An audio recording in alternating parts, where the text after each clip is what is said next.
on your what we done started. Look at what we done started. This the people party.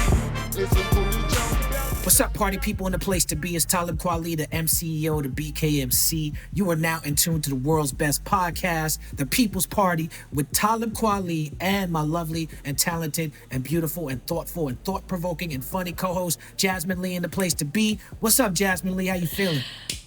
I'm feeling amazing, thought-provoking and funny and beautiful. That's how I'm feeling. Well, it's more than a feeling, because that's actually what you actually are. So we appreciate you. I noticed that you put them braids back in. Yes, I did. A little late night switcheroo. Okay. Well, I'm glad that you have more time to talk and less time to be fucking around with your hair, because we have a lot of things to talk about. Yes. This is a very important episode. Very iconic episode we about to do. We got one of the icons of the culture. This man has shifted the culture. This man got a lot of sons. Got a lot of musical sons, a lot of lyrical sons. He's a kingpin. He comes from an era called G-Funk, but he has established himself and just become a heavyweight voice of West Coast hip hop. He's one half of rap music's all-time duos. He is an intricate, well-respected lyricist who inspires his lyrical peers. As a solo artist, he has dropped 6 albums: Corruption, The Streets is a Mother, Space Boogie. Titles, this is crazy. Daz Dillinger as his partner.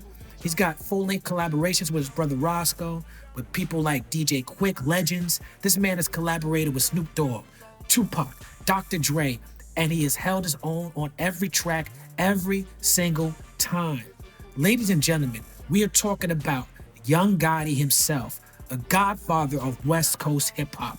Kurupt, the kingpin, is in the house when the people's Yes, yeah. Oh yeah. Busting through the wall like Kool-Aid. What's up, Gotti? Oh yeah.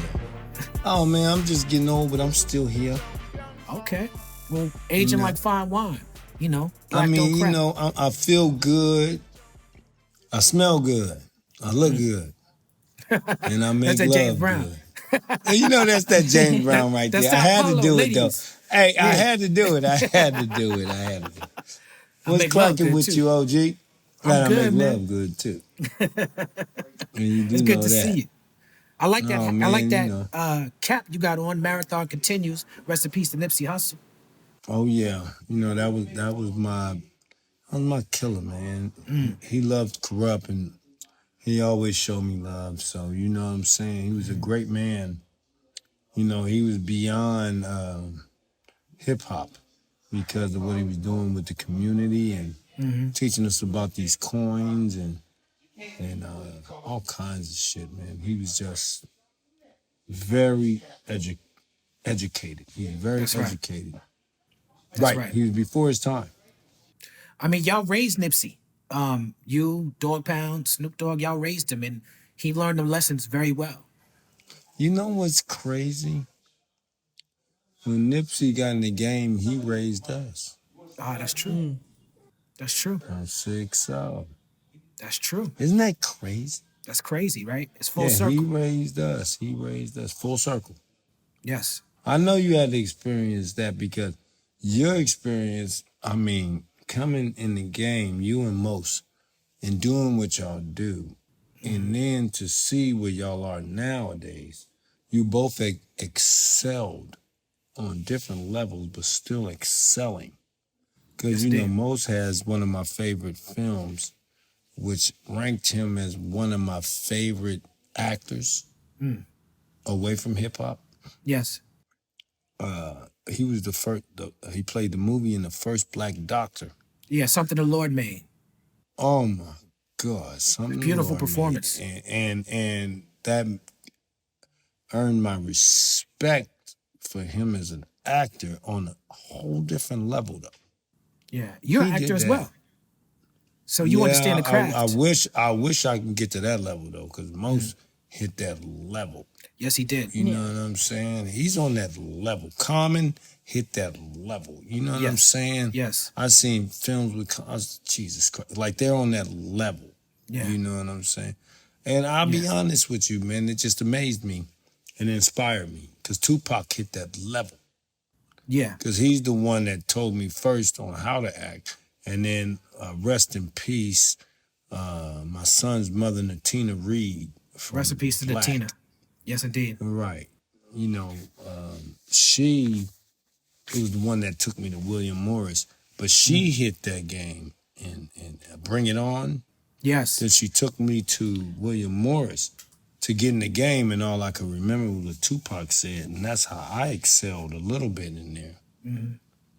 And you know, that's what it's all about. You know, we all excel in our games, and we still here to ride it out. There's those that's not here, and we give respect to those.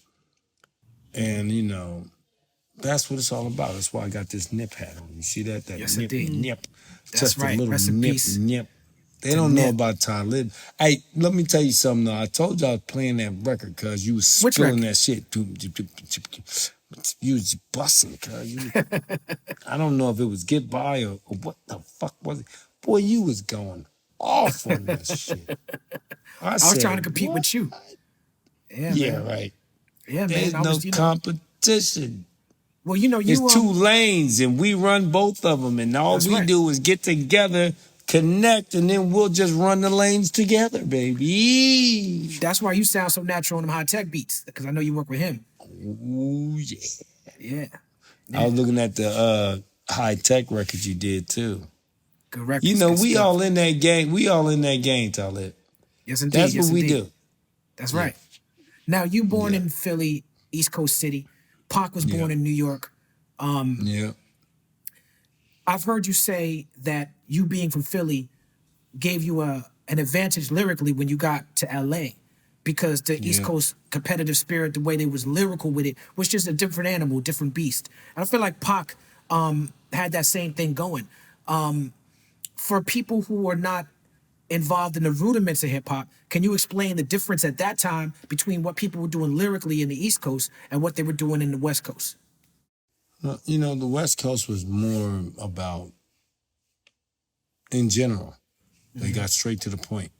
The East Coast, we were more about creativity, like imagination. We put our imagination to our rhymes.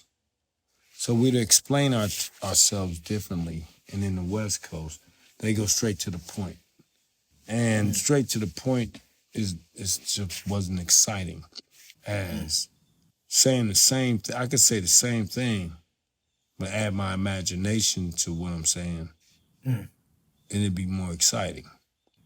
In the East Coast, I had to battle. I was 11, 12, battling 18-year-olds. That's why they call me the kid. And I would be serving them all freestyle. Right.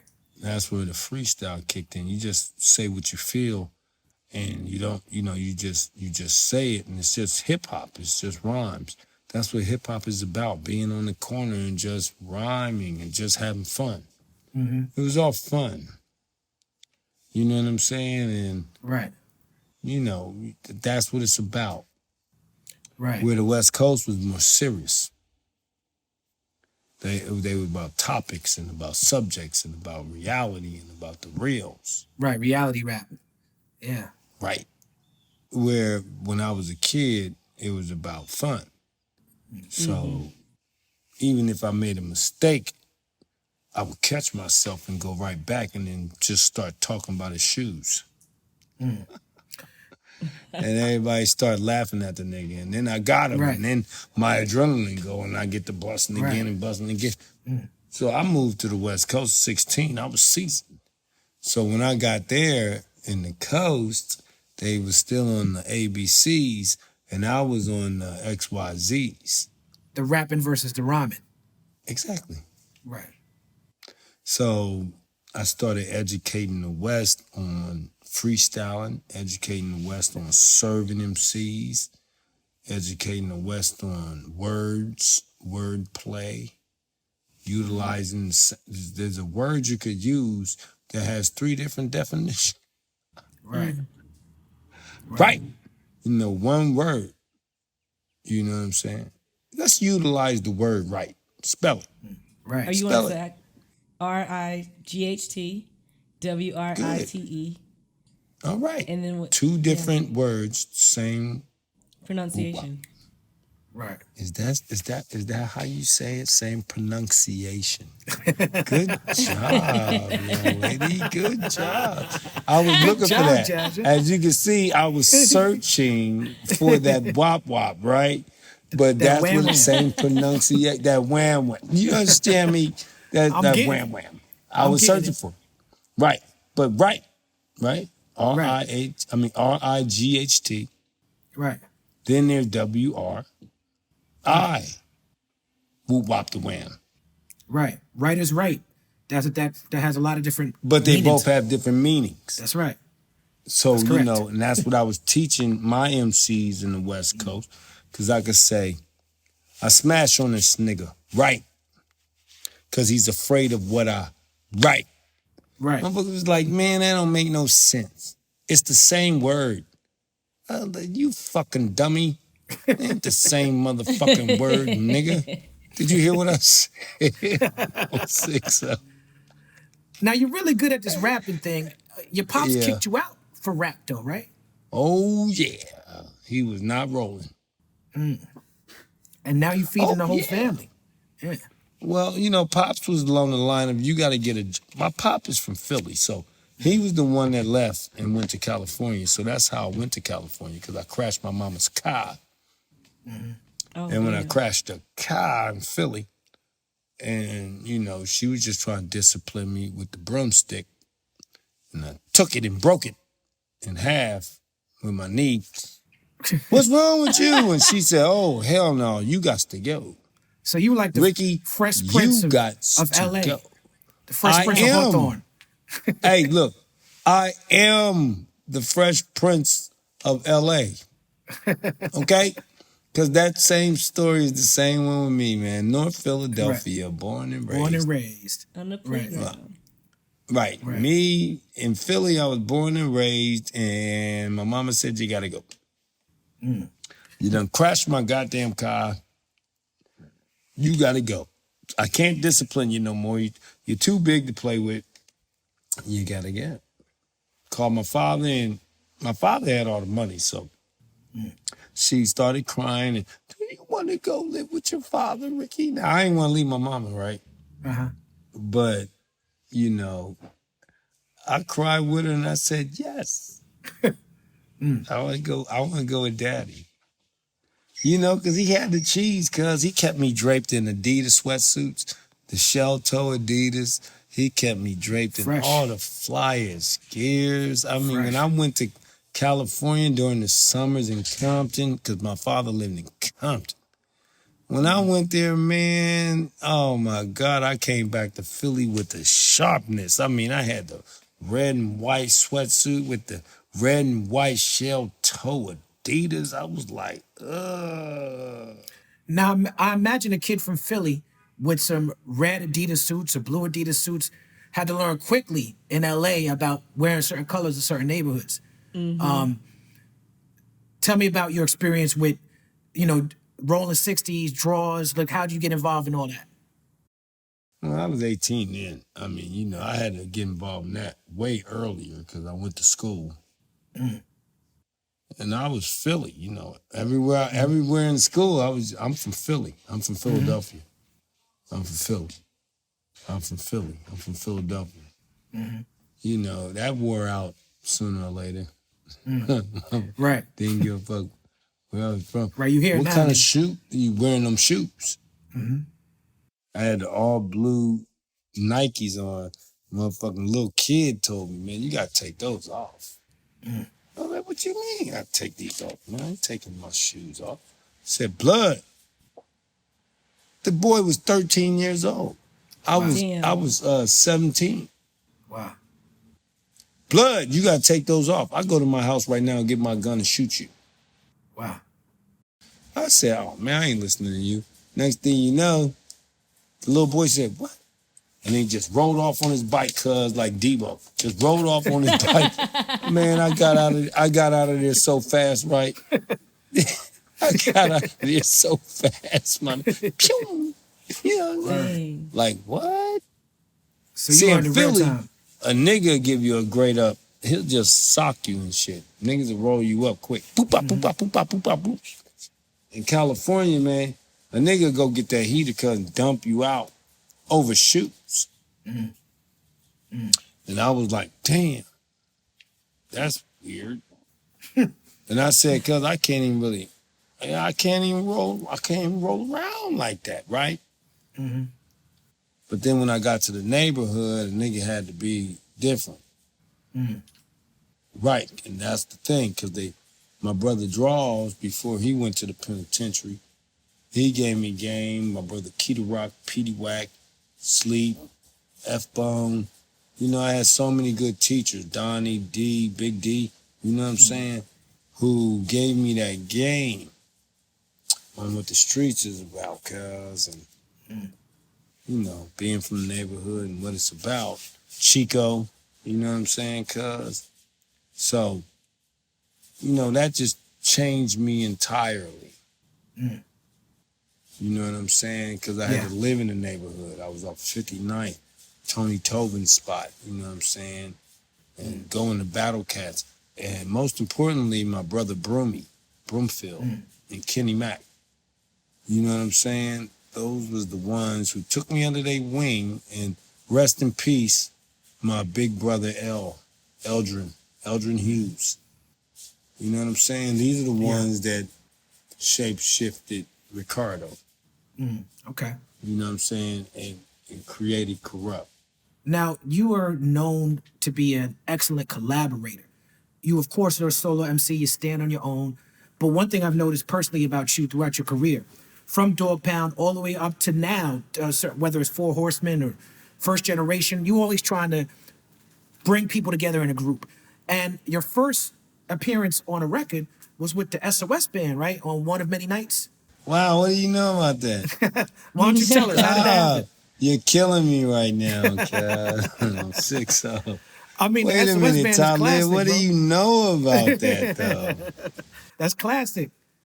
Oh, wow. Yep, that was, Jesus, I had to be, I was 17 years old.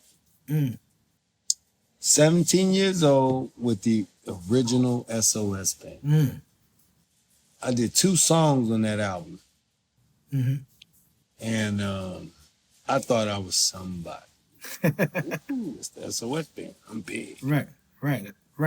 You know what I'm saying? And yeah, that was my first wop wop. That was the first time. Yeah, buddy. Oh, Take wow, your I time, can't do it even. right. That's a How classic. did you know that, Talib? Hey, man, it's the people's party. We here for the culture. We know everything. Oh doing them my deep God, y'all dives. know everything. Jesus Christ, y'all are all in the wop wop. I love it. You met Snoop, my homie Snoop. Shout out to him. Yeah. He may remember me. You never know. We smoked a couple of times. But you were freestyling Dog in the remembers parking lot. everybody. The thing is, like, Dog, like how y'all said, we know everything. Dog is a memory bank. You'll be shocked. He'll see you and he's gonna be like, "Hey, mama," and you'll be like, "What? You remember me, Snoop?" He's gonna be like, "Come on over here." The dog be on it. Dog is different. Dispels the cuz. myth that weed affects the memory. I'm not fooling with Dog. I'm not fooling with Dog. Dog is he's not human. So can you yeah. tell me about when you met him? Because you met him freestyling in a parking lot, and I've only heard a little bit about the story, so I'd love for you to elaborate. Oh yeah, at the Roxy. We was at the Rocks. We battled, you know, I had to serve people, cut people's heads off and hit them with that game, right? And then Dog, I just couldn't sever his head. Yeah, man, he was, because, you know, Dog had that slickness. Because even in Philly, you know, I couldn't win every battle. Some of them was ties, but I never lost. I like that. I couldn't win every battle. Some of them were ties. Right. But I never lost. So, you know, me and Dog was a tie because at the end of the battle, Dog just changed the game on the rhyme, right? And was talking positive shit like, You know what I'm saying? You tight, this is that, and that's this. If you make it before I make it, then you come get me. If I make it before you make it, then I'll come get you. And this is what it is. Wow. And he just changed the game. And I was like, He's a damn, visionary. I like her. So I just started spilling the same thing with him. Whoop, wop, wop, right? And then we became friends. Mm-hmm. But see, Dogg, his advantage he had over me was he spit reality rap. And that's what California was about. So the crowd was into his reality rap, where I was spilling this Philly shit. I was spilling shit about molecules, millimeters, and not millimeters, but molecules and Right. you know, this and that. But then I also hit him with my fly shit that was, you know, Eastern. That intellect of wizards and warlocks. But they love my style. Yeah, I was Right. talking about wizards and warlocks. Yeah, You know yeah, what yeah. I'm saying? I know how On you get my down. mama. You know what I was spilling on them, Yeah. Talib. Wizards and warlocks and Right, dragons and demons. Right. You know, this and that, whoop wop and ah-yah. So, and then Dogg was hitting them with, yeah, well, I was rolling down the street in the 6'4" Chevy on the bop, and you know what? You look like this. And then he would start bagging on me while he was busting, right? So I'm like, oh, he's a bagger rapper. Bagger rapper. Right. He's going to bag on me, cuz, right? So Right. I'm used to this, though, from Philly. The bagger rapper was in Philly, too. I know how to get the bagger rapper right. Right. I thought I did when it came to Snoop, but it didn't work. Because then I was like, okay. So then I started busting and bagging on cuz with all this other shit, and then Dogg was better than me on the bagging, right? So I said, you know what? Let me spit some lyrical shit, right? So I went to this lyrical ability shit. They was like, oh my God, did you hear what he just said? Oh yeah, so I started spilling that, and then Dogg came back talking about, you know what, you tight, I'm tight, so we need to just hook up type of shit, right? And I was Right. like, wait, fuck it, yeah, we do, because we ain't gonna win this.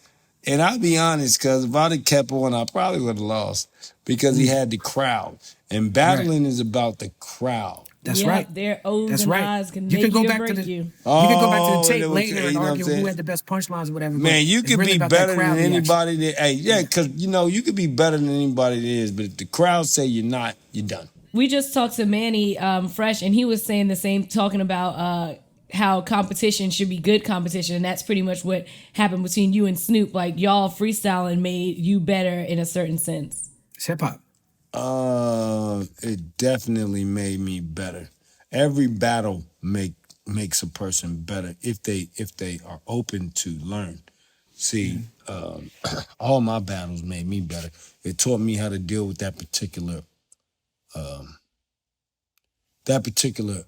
MC or artist.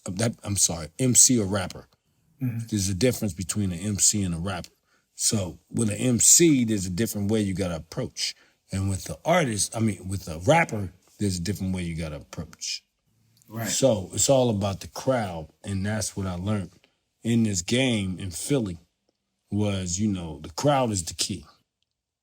The crowd is everything. So if this nigga lights him up by bagging on you, then you gotta bust, but you gotta hit him with some bag raps too and shut his ass down. Funny nigga. Oh, you gonna be funny, nigga? All right, funny nigga. And then you just go off of that, right? That's why my freestyles was my key.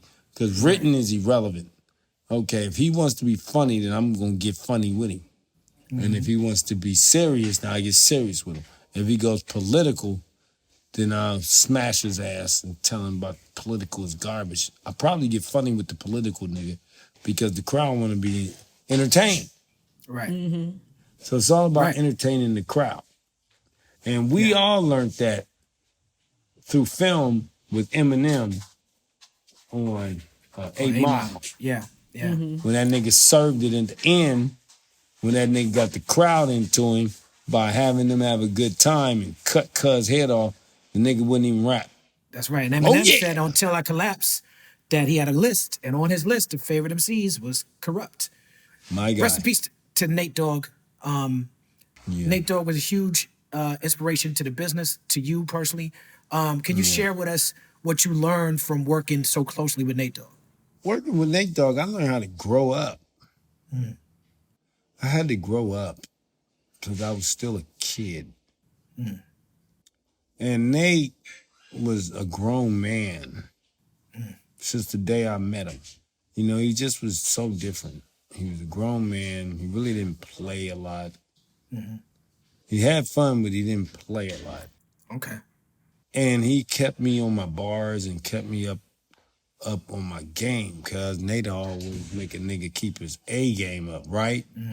So no matter what I said, he'd be like, "Nah, Kurupt, speak with conviction. Say it like you mean it." You know what I'm saying? Yeah. And I would be like, "Okay, I didn't mean it there. No, you meant it. I thought you I meant meant it right. No, you meant it too much. Calm it down, but You say meant it it too like you much. mean it. Right. You know what I'm saying? I say, okay. Now I'm supposed to read that. Right. I got to figure it out. So, you know, it's like puzzles. You got to figure it out. So I had to figure it out, and then Nate would be like, yeah. And Nate was he's the big homie, you know what I'm saying? He was an elder.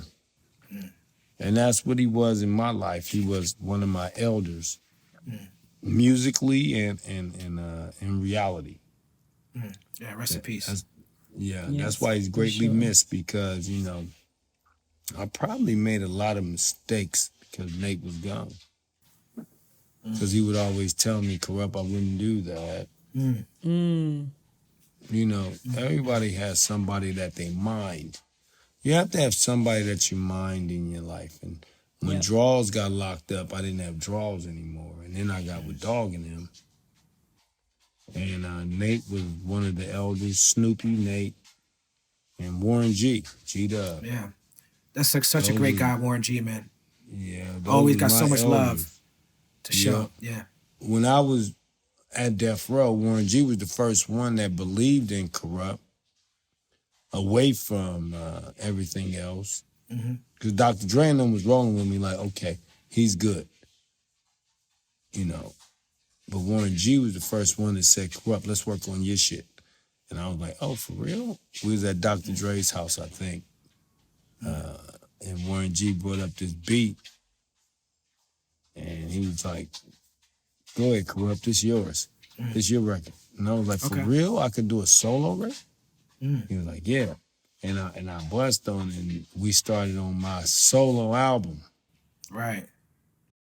We ain't even had a Dogg Pound together, man. We was the Dogg Pound as a whole, but, you know, we didn't make the group, the Dogg Pound, me and Daz. Warren G was the first one to actually work with me solo-wise. At Dr. Dre's house right before the riot, Wow. when me, Okay. Warren G, and DLC saw the riot on TV at Dr. Dre's house, and then we drove into LA to go see what the fuss was about. The day the niggas took over. Right. And then Right. we went to KJLH to go talk. Me and DOC was in there talking. Warren G went and looted across the street and then came in with looted goods to the KJLH. They said, you can't bring that in here. Warren G was like, oh, my bad. And Go then get some went quick back loot in out. them real quick. Hold on. I'll be right Nate is back. definitely taking over. You know what I'm saying? Warren G came in KJLH with looted property. They're like, you can't Right. bring that stuff in here. all 40 ounces in beers, because we wasn't in the hard liquor back then. Right. You know, we was drinking 40 ounces in beer. So Warren G came in with a box of this from across the street from the liquor Wow. store. Shout out to Yeah. Warren. And he A said, box "Oh, of no." 40 ounces? Yeah. Damn. That's that's a lot of carrying too. Those things are Man, heavy. G-Dub just walked that on over like this, cuz all 40 ounces. And then came in the building and he was like, look what I got, y'all. Look what I got, y'all. And then we was like, oh, shit. And then next thing you know, KJLX people was like, man, you can't bring that in there. Where you get this from? Oh, it was across the street. The door was open. The door was open. That's hilarious, son. That's hilarious. It is. Speaking of Dre, can you tell me how it was first meeting Suge and Dre, and can you describe the atmosphere in the early days of Death Row? Intimidating, but exhilarating. It's good You words. know, because, I really didn't know who Suge was, but I knew who Dr. Dre was. You know, you meet an icon. He was an icon to me. Mm-hmm. And it was Dogg. I went to go see Snoop. and I talked to Dr. Dre on the phone because my sister Diamond was the one that was there at the party, ran back into Snoop. She's the one that started the battle because Diamond always would talk shit. Right. She's the mouth of the South. You can't see Kurupt. Yeah, you might be good, but you can't see Kurupt. You need somebody like that in your corner. Yes, you do. Oh man, Diamond set off the war every time, and I just cut people's brains apart, right? So then, at this thing, Diamond was over there at the picnic that Suge and Dr. Dre and Snoopy and all them was doing, Death Row shit. They was introducing Death Row. Mm-hmm. And it was BJ's birthday party, the homie BJ. And next thing you know, Diamond sees Snoop. She recognized Dogg. Dogg didn't recognize Snoop. Because it was Diamond that was talking shit that got the battle started with me and Snoopy in the first place. So Diamond walks up on Snoop. Hey, what's up, Snoop? I love the way you imitate your sister. I mean, that's Diamond, you know what I'm saying? On hood. And she was just like, what's up, Snoop? And Dogg was like, what's up? Yeah, I know you know what I'm saying? You battled my little brother Kurupt, you know what I'm saying? And you know what I'm saying? You got served. Dogg like, ain't nobody served me. Oh, you don't remember at the Roxy, whatever they was talking about. And then as they was talking, I don't even think the conversation went totally that way, but they started talking, and then Dogg was looking at her. She said something to Dogg, and then Dogg was like, wait, you remind me of this bitch that was talking all this shit when I met this one little nigga that was tight on the mic. Right. And then she was like, oh, you talking about Kurupt? Right? and then Dogg was like, where that nigga at? Right. And that's when it started right there. And then Diamond was like, oh, okay, I just playing. You are Snoop. Okay, let me call him right now. And then called him. And I guess, Dogg took her to Dr. Dre. And then when he took her to Dr. Dre, Dogg was like, man, this nigga's hard. We got to have him over here. Dogg is the key to the game, cuz, you know what I'm saying? He's 1 in a million, my nigga. I'm going to tell you the real. He's 1 in a motherfucking million, my nigga. Yes, indeed. He put all of us in the greatest positions of our lives. He changed our lives like Dr. Dre and Suge changed his life. Dogg changed our lives. Right? I feel you. You know what I'm saying? So Dogg, I guess, I don't know what he did, but all I know is she was talking to me on the phone. I'm in Hawthorne, right? And she like, yeah, I'm here with Dr. Dre and Snoop. It's never going to get old, son. It's never going to get old. Right. I'm like, you must be out your mind, nigga. You ain't no goddamn Dr. Dre.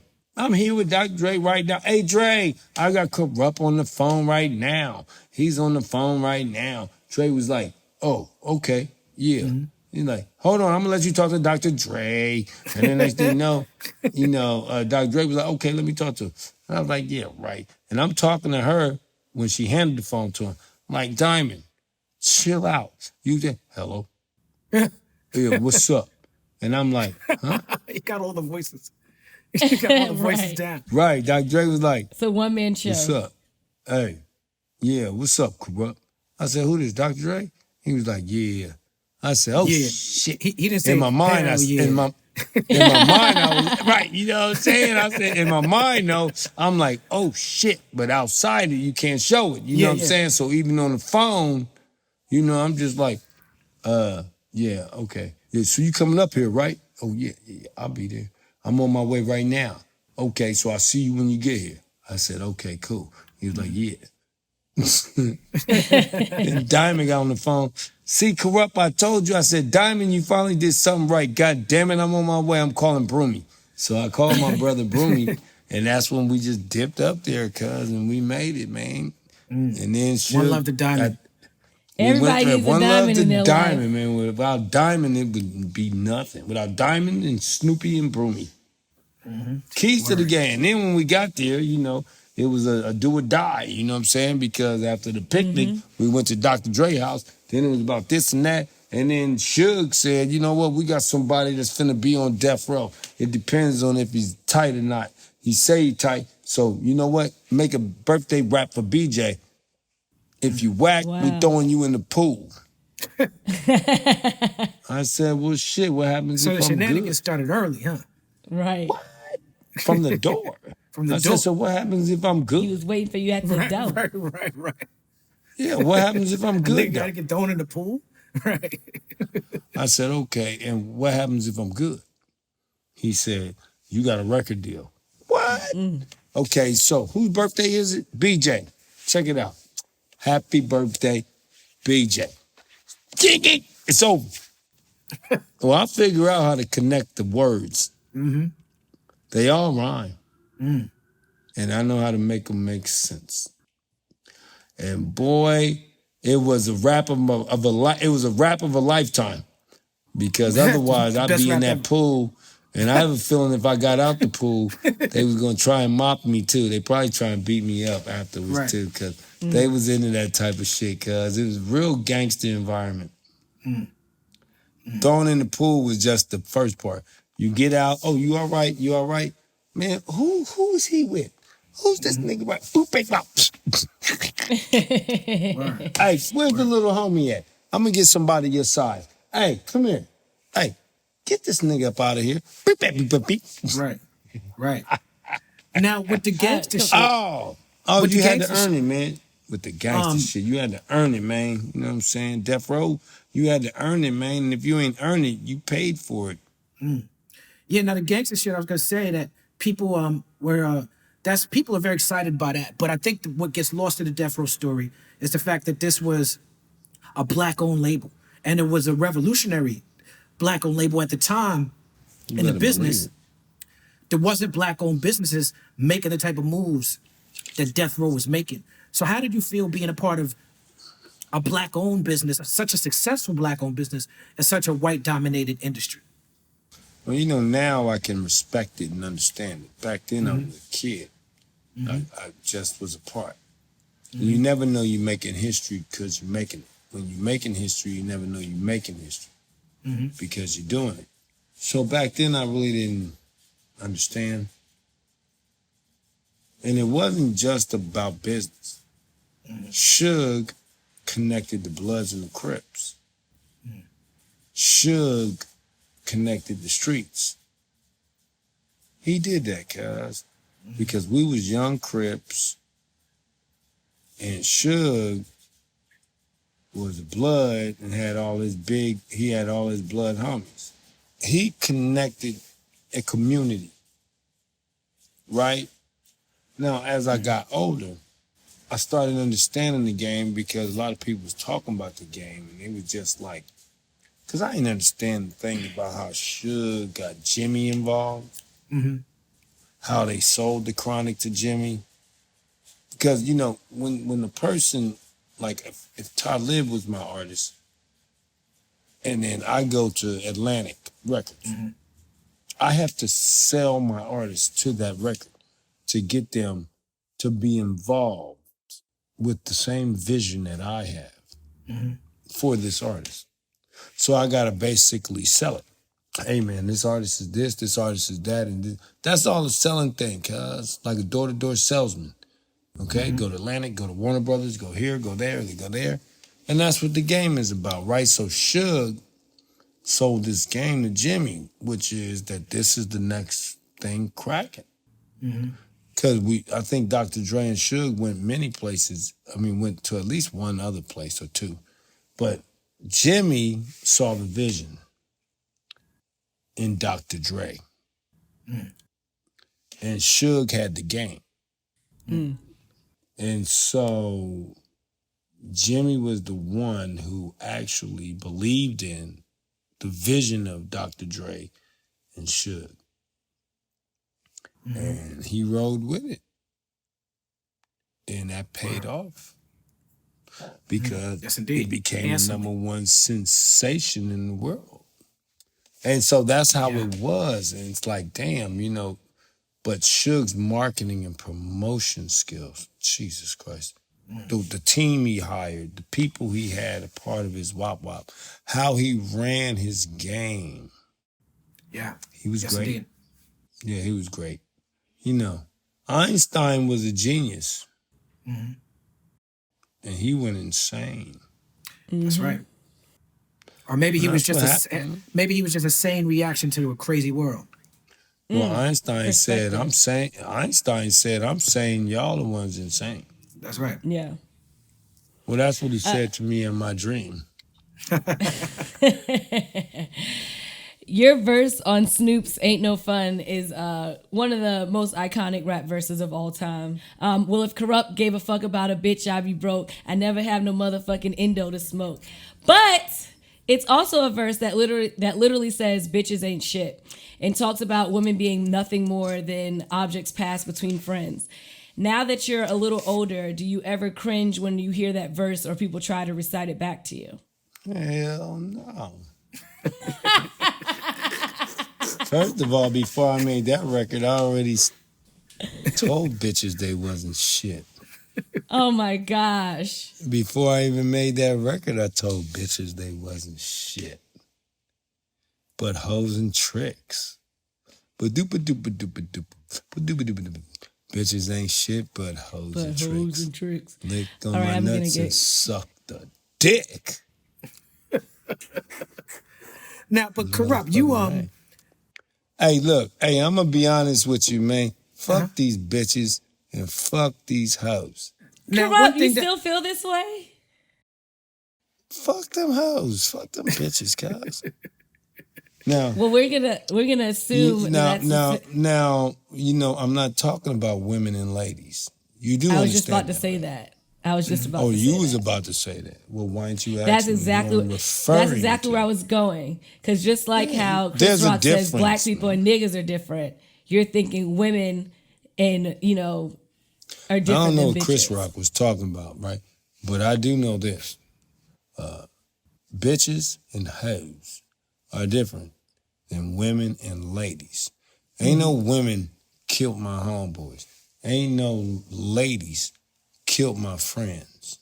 Bitches and hoes killed my homeboys and killed my friends. Bitches and hoes fuck a nigga and leave the door unlocked. And then next thing you know, they folks come in and they act like the victim too. Get their ass laid down too, cuz. And next thing you know, they robbing everything in there and the homie gets smoked. Bitches and hoes do a lot of different things, cuz. And why do y'all keep wanting to protect these bitches and these hoes, homie? Well, this is the thing. I don't consider myself a bitch or a hoe, so I wouldn't take insult to the lyrics. And I do understand that it's separate from women and ladies, like I said earlier, which is different from black people and niggas or whatever. So I understand where you're coming from. And especially if you've had these things done to you, I can see why bitches ain't shit but hoes and tricks. But overall, women are queens and they should be treated as such. Exactly. What they got to do with bitches and hoes and these funky ass bitches and hoes. Funky bitches, funky ass, punk ass hoes. What they got to do with the bitches and hoes? I think what it is, well, this is what I'm getting back to the lyrics. Kurupt, hip hop has always been hard on the women. It would be wrong to hold you up Wait, as a hip pariah. hop ain't always been hard on the women now. Oh, it has, you remember original hip hop. Original hip hop was about the women being queens. You're right. Now, what I will say, Original this is hip what I hop will was say. about ladies being queens. That's right. And before the corporations and the money got involved in it, it was a different situation with hip hop and women. But once the corporations got involved in it, a certain type of hip hop sold more than other type of hip hop. But going back to the lyrics, And when was that? I'm not, you know, What year you think that was, Talib? I'm not sure. I'm not sure which year it would start. Like it would have to I have know been. what year it started. So tell me. After us. Okay, so you're You're saying that motherfucking right, because NWA was calling bitches funky bitches and all kinds of shit. Everybody ain't take fire to that then, but NWA still rose to the top. And then next thing you know, Dr. Dre left, Death Row came out, and it was cool to call a bitch and a hoe. After you know us, what that it was is? all fine. Too Short been calling hoes, But hoes, and bitches, you know bitches. what that is, though? E40 Death Row kept got- calling bitches hoes and bitches. And nobody was catching on to that shit until Death Row cracked. And once we cracked, everybody came out talking about fuck a bitch, fuck this, fuck that bitch, fuck that hoe, hoes, bitches, hoes. And everybody lost the focus because we talking about real bitches and hoes that harm That were people. doing fucked We up talking shit. about motherfuckers that's doing funky ass shit, cuz. We Yeah. ain't Well, talking you know about what it is? ladies and Death women. Row- Everybody Death Row talks reached about, white hey, people. Talib. That's what it was. Everybody talk Yes, about how we Talib. talk so bad about a bitch and a hoe, but nobody talks about our positive records.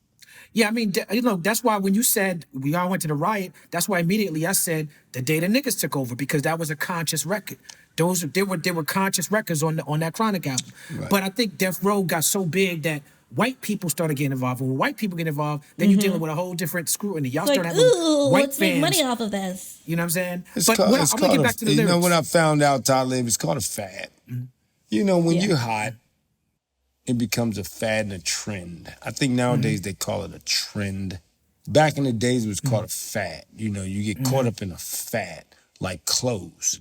You know, everybody got the spray painted clothes, so you want your clothes spray painted. Then everybody wants their clothes spray painted because it looks good because of BET, before MTV, BET, the box, and all the rest of this shit. Everything you see on TV, you want to be. Right. Well, I want to So ask if a about you motherfucker specifically. what about X Clan? What about X Clan? Yeah. X I seen Clan made Snoop every dancing to X motherfucker. Clan on the verses. Right. So Battle what Cat was about playing X it. Clan? Because X Clan made everybody want to motherfucking be a black whoop wop. Right? But Kurupt, you were. But guess what? Listen to the X Clan records. They was rapping on all gangster shit. Right. They was at the big Every Cadillac one of like they Pimps. shit was white. They was on motherfucking George Clinton shit. So we ain't the first ones to come out with that. So we ain't the first ones to come with that G-Funk and that George Clinton shit, cause X-Clan was doing that shit. That's right. And EPMD before them. What? Right. You But I got wanna to talk chill. about the lyrics. Kurupt. Come on, You as a cuz. lyricist, right? You, Yeah. like you said, you was doing different shit with the West Coast reality raps. And what the Yeah. case you're making is that talking about bitch and hoes, that's just reality rap. That's just reality of what goes on. So we speaking on reality. But you were But so we ain't sharp. talking about women and ladies though. I get and that, I get everybody that. lost focus of that. That when we talking about bitches and hoes, the reality is bitches and hoes, bitches ain't shit. I But get hoes that. and tricks. But I want to talk And specifically about your lyrics. Talib, I want to say that every bitch ain't bad and every hoe is not bad. Okay? Oh yeah, it's not wrong with sex work. We can't be No, out here. ain't wrong with Well, it. Go get bitches your and hoes money are and not fuck just 'em. because they do sex work doesn't make them a bitch or a hoe. It just means that they work in the sex industry. Well, now we get into the weeds of it. But I want to get to this point I'm trying to make about the lyrics. Go to Kurupt, it, Talib. You are a sharp lyricist. When you other rappers said bitches and hoes. Other rappers said bitches ain't shit. But when you said it on the Snoop record, it just hit different. When you said it on Explosive, it just hit different because you're so graphic and so sharp with the lyrics. So I want to know if you agree with the fact that you might have gotten held up as a poster boy for this shit because the way that you were just so sharp and graphic with the lyrics was on a different level. I'm not fooling with you guys. Talib, I am not fooling with you. You know what I'm saying? Because it's real. That's what I think it You know is. what I'm saying? It's real. You know, I'm an MC. So even if I do that, see, Snoop was the one that slowed me down. Originally on Ain't No Fun, I think Daz made the beat when we was on Venton at Snoop's house. And if I'm not mistaken, he made the beat. And I was already ready to bust on it. And then when we took it to the studio, I was rapping about killing MCs. Boop, boop, boop. Okay, yeah, okay. Yeah. MCs get mutilated. The Dog said, whoa, correct. Wait, pause. Jigger. That's basically what he said. You know what I'm saying? But back then, he was just like, hold it. You got to learn how to rap on things. You got to talk about things that people can relate to. You know? You got to rap about things that people can understand. You know what I'm saying? I mean, listen to the beat. Feel the beat. You can't be rapping about killing rappers and MCs and meteorites and all the rest of that type of stuff. You know what I'm saying? All the time. You know, like on a record like this, you know, you want to rap about a bitch. You want to talk about something that people can relate to. You know what I'm saying? Something on the street, something that's this and that. I was like, okay. Oh, okay. All right, I get it. Then Nate laid the first wop wop. And then Dog was just like, you see what I'm saying? And I was like, okay. And it was after Nate when I was just like, all right, let me rewrite my shit. Okay. Because I wrote my shit to murdering MCs, man. Right. I didn't know no On that better. smooth ass beat. I didn't know no better. Even though bitches ain't shit, right? Bitches ain't shit. That was my verse. That's why I only had 8 bars. Because the hook was my other 8 bars. And Dr. Dre taught me how your verse can become the hook. Yeah. Yeah. Right. You know what I'm saying, T? I do. Because my verse started off, first thing I wrote, bitches ain't shit but hoes and tricks. Lick on these nuts and suck the dick and gets the fuck out. See, Dog added melody to my shit because I ain't have no melody. I just bust. Bitches ain't shit but hoes and tricks. Lick on my nuts and suck the dick. Now gets the fuck out after. Wait, Dog was like, wait. Whoa, wait. I said this because they was like, let me hear what you got, Kurupt. I said it, and then before I can get to my next part, after 8 bars, Dr. Dre said, hold on, wait, say that first part again. And then Dog was there, and he was like, no, say it like this, Kurupt. Bitches ain't shit but hoes and tricks. And he had the melody to it. So I said, okay, bitches ain't shit but hoes and tricks. He's like, right, Kurupt. Lick on these nuts and suck the dick. All right, Kurupt. Get the fuck out after you're done. No, say it like this. Gets the fuck out after you're done. Then I hops in my coupe to make a quick run. And Dog added that to the table. And fixed a little something in my words. All right, and I was like, well, that's the first part of my verse. It was like, yeah, we know. Go lay that real quick. So I went and laid it, and it became the hook. And then I came in to the store to give me a photo, and that became my verse, and I only had 8 bars. Okay. Because everybody think that that's the hook, because it is the hook, right? So, when Ain't No Fun, you know, after Nate's whoop wop, Dog taught me, you know, remember how we did Bitches Ain't Shit? You gotta do it like that.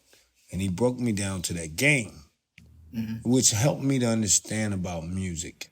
You know, with music, it's a feeling, it's a rhythm. So if the music is feeling like this, you go that way. Tell them how you feel type of shit. I learned that from Snoopy and Dr. Dre. Oh, yeah. And that's when I came up with, you know, if Kurupt gave a fuck about a bitch, I'd always be broke.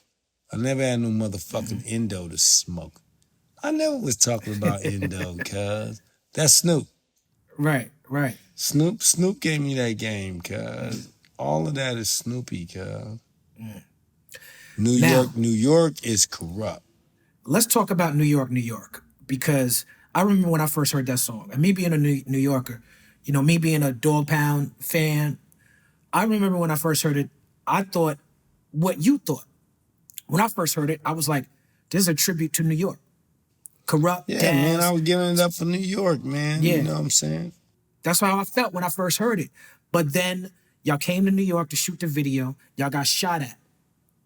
That must have felt crazy for you to do a dedication to New York and have so much love for New York because you love hip hop so much. And come to New York to show the love and New York starts shooting at y'all. So now, if I got this right, y'all made the decision to do the video with y'all kicking over the buildings in the video after y'all got shot at, right? You damn Skippy. Cause it's like, cause you know, I'm gonna be honest with you, Talib, man. We really thought that this record would earn us the respect from New York. All we wanted was the respect from New York. If you get respect from New York in this hip hop game back then, because nowadays nobody gives a fuck about respect, right? They just do anything. No one cares. But back then, New York is the Mecca.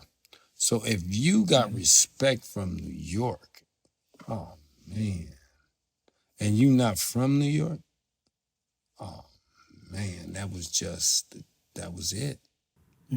You made it. You made it. If New York respected you, if New York gave you your props as artists, as an MC, as anything, oh, cuz you're that shit. So no matter what we did, until we earned respect from New York, it was just irrelevant to us personally. We was already selling our records, so we was making the money, but the money was nothing. What mattered to us mostly was respect in the hip-hop community. That we tight on the mic, that we're good, and that we earn the respect of the Mecca.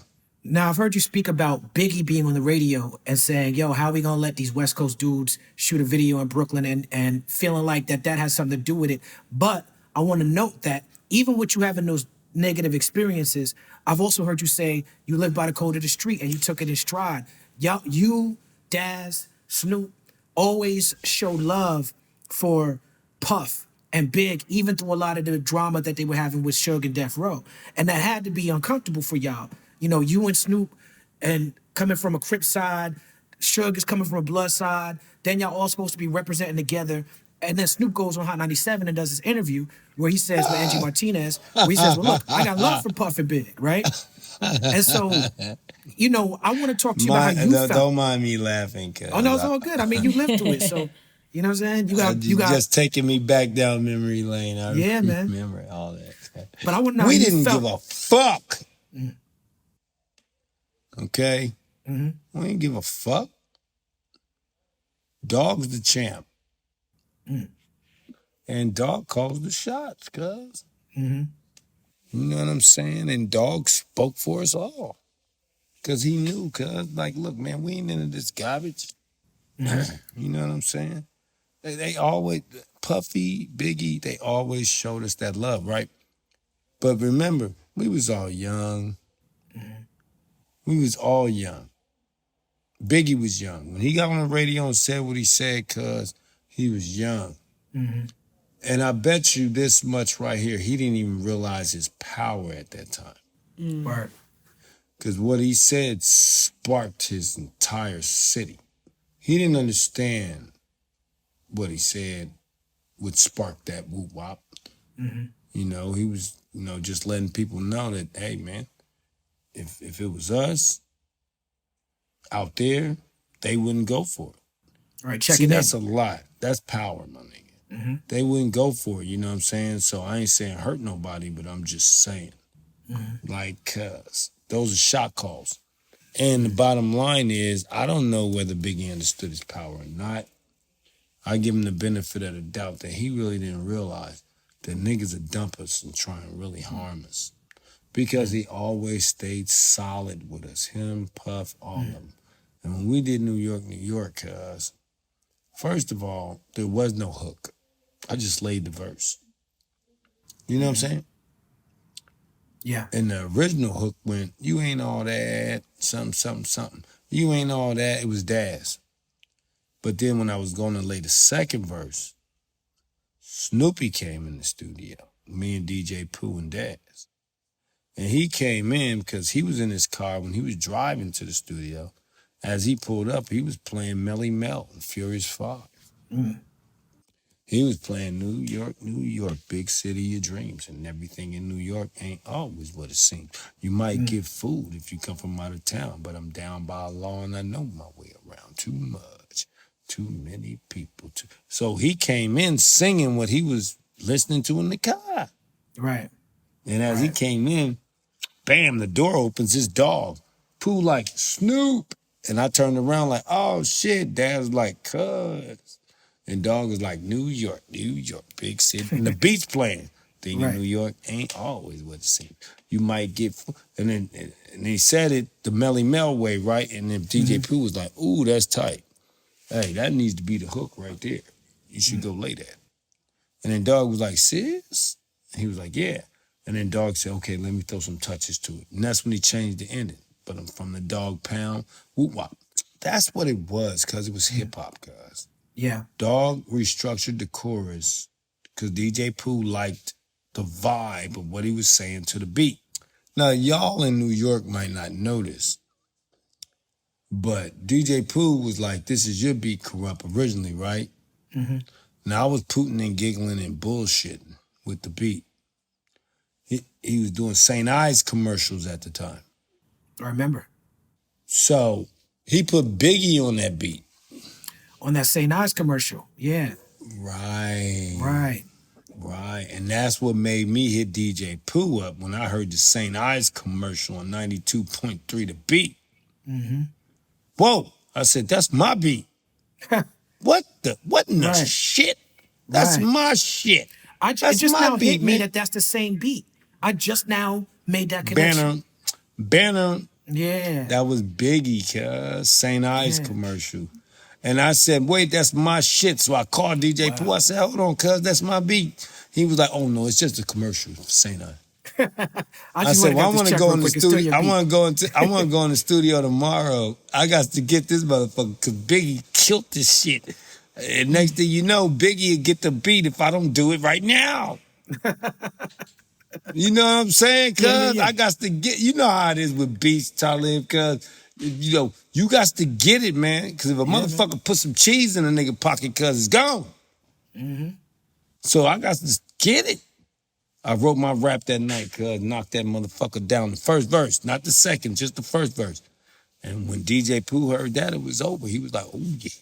For the second woo-wop, I think it was the same day. I don't know. So long ago. But then Snoopy came in singing that Melly Mel shit. And DJ Pooh loved it, cuz. And he was like, that's the hook. And then he did the hook. And then when we finished the whole record, Dog said, New York gonna love us for this. Mm-hmm. Oh, man, no. New York can't deny this. Kurupt, you bussin'. I felt so proud. I felt so good. Dog felt so good and proud. Daz felt so good. And we felt so good and proud. You know what I'm saying? And it was just like, you know, we thought we are really finna be number one in the game. In New York. Because we got New York now. Mm-hmm. Who got nobody gets New York, man. New York is a hard apple to chew on, man. You can make it's it it's the big apple. Mm-hmm. So to gain New York and you ain't from New York, like who hit New York across the head that wasn't from New York? So there's a couple people, cuz, that New York accepted and loved. Yeah, man. Snoopy is one of them. Maybe Drake. That's really about it, maybe. I'm talking about before all of that, cuz. Yeah. That's where our inspiration came from, because there was a couple of people that New York accepted before us. You know what I'm saying? Yeah, that was not from the East Coast. Ghetto Boys. Like Scarface, like the Ghetto Boys. Right. New York loved Mind playing tricks on. Yeah. You know, they accepted that shit, man. They loved them. They played their music on New York radio. And that was the key, cuz the New Yorkers loved them, and that's all we wanted was the love. So, you know, we did what we did, and New York took it wrong because we sent a shout-out. Dog sent a shout-out to Nas and to a couple other people to come through and be a part of the video. We wanted to show New York's best in it. supporting it because it's a Melly Mel chorus. So it's a New York record. And the thing about Kurupt was that I was bussing. See, I was bussing East Coast rhymes with a West Coast vibe. And Snoopy on the hook with an East Coast hook. We thought that was pretty dope. Giving our respects to the East Coast. You know what I'm saying? So all I did was bust East Coast flavor. But unfortunately, you know. Now I got to give it up to you and Daz and to Capone and Noriega for how y'all handle this situation as men, how y'all come together now. And I don't think a lot of people even know about Daz and Capone and how they linked up and the records y'all have all done together. And I really respect and admire y'all for leading the way and showing an example. Like, yeah, that record, you know, shots was fired, disses was going back and forth. But when y'all grew as men, y'all understood that we, you know what, we more alike than we are different. And let's bring the 1998 was the original Connection. I did a record called We Can Freak It. And then Stevie J Stevie, word. and me did the remix to it with Noriega. We Can Freak It Out. Me and Noriega was the original. Wow. Good on Kurupt y'all. and Nori. Good on y'all. Right. Good Right. on y'all. Because you know they made LA. Yeah. We made New York. We got shot at. We went back to Snoop's house. We was down for about a week and a half, 2 weeks. Before about a week. Before Dogg just woke up one morning and said, man, fuck that. And then that's when he called DJ Pooh, cuz this what we gonna do. And we started kicking everything the fuck over. You shoot at us, we survived. Bam! We slapped the game in the ass. And we was what's happening? So, you know, and then after that, they made LA, Tragedy, and Nori, and Capone, and Prodigy, rest in peace. Prodigy, rest in peace. And I think Havoc was on there too. Havoc was on it too. Yeah. Yep. And then the first bond was when me and Inga got together. Okay. That's right. She was running around with Capone and Noriega at that time. Oh, yeah. Yeah. You know what I'm saying? Inga was in the Brooklyn and New York streets. That's right. And I was a part of her squad. Nori, Capone, Nas, AZ. Oh, one of my favorites, because this is my nigga, man, Cormega. Good dude. Oh, yeah. Good dude. Yeah. You know what I'm saying? Firm and whole. And then, you know, just with Inga, I got an opportunity to meet all of these people that you know, smashed us, right? And to this day, right, these are some of my very, very good friends, if not best friends. That's Yeah, beautiful. isn't that crazy? That's hip-hop history. That's hip hop. Me and That's right. Noriega, we're best friends. I remember the first time I seen Noriega, Inga got into it with Queen Pen, and Oh man, Queen Pen. I used to run them streets with her. Lanice man, Walters. Queen Pen is no joke. Shout out to Okay. Lanice. Man, she is not a punk, man. Queen Pen had on heels. Her and Inga was arguing, and then Queen Pen said, okay, and then left, went upstairs, cut, and threw on sweatpants and sneakers. On six, What that means. on neighborhood, right? And then came back downstairs ready to rumble. Yeah. On 6-0, right? I met Queen Pen in the hospital, bro. Damn.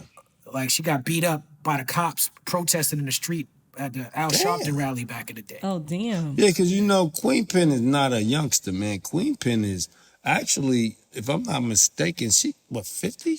I don't know. she's Queen Pen's she's older than than me. us, cuz. Yeah, she's older than me. Yeah, she's older than me. And I'll be 48 in November, cuz. So I'll be 50 in 2 years. And I think Queen Pen got to be 3 to 4 years older than me. Queen Pen is elder, my nigga. So when that all happened, cause it got broke up, everything was good, but I saw Nori there, and we met eye contact. Then we finally get to meet each other, and we found out that we ain't too different, my nigga, and Right. handshakes, and we actually talked. That was the first person that I met that I had a whoop wop with, right? And I love how this word got so many different meanings. It does. It's like you need a woo wop dictionary. I'm just saying though. You know what I'm saying? And then, what came out of it, cause me and Nori, from that time we met, and it was positive because we stayed there. When I came to New York after that, right? Nori said, come to the Bronx. So I went there with my brother Malik, because he's from the Bronx and he was the head of my security. And we went to the Bronx to go see Nori. This nigga gave me a 45. If you need anything else, I said, I can't take this. Right. I love you though.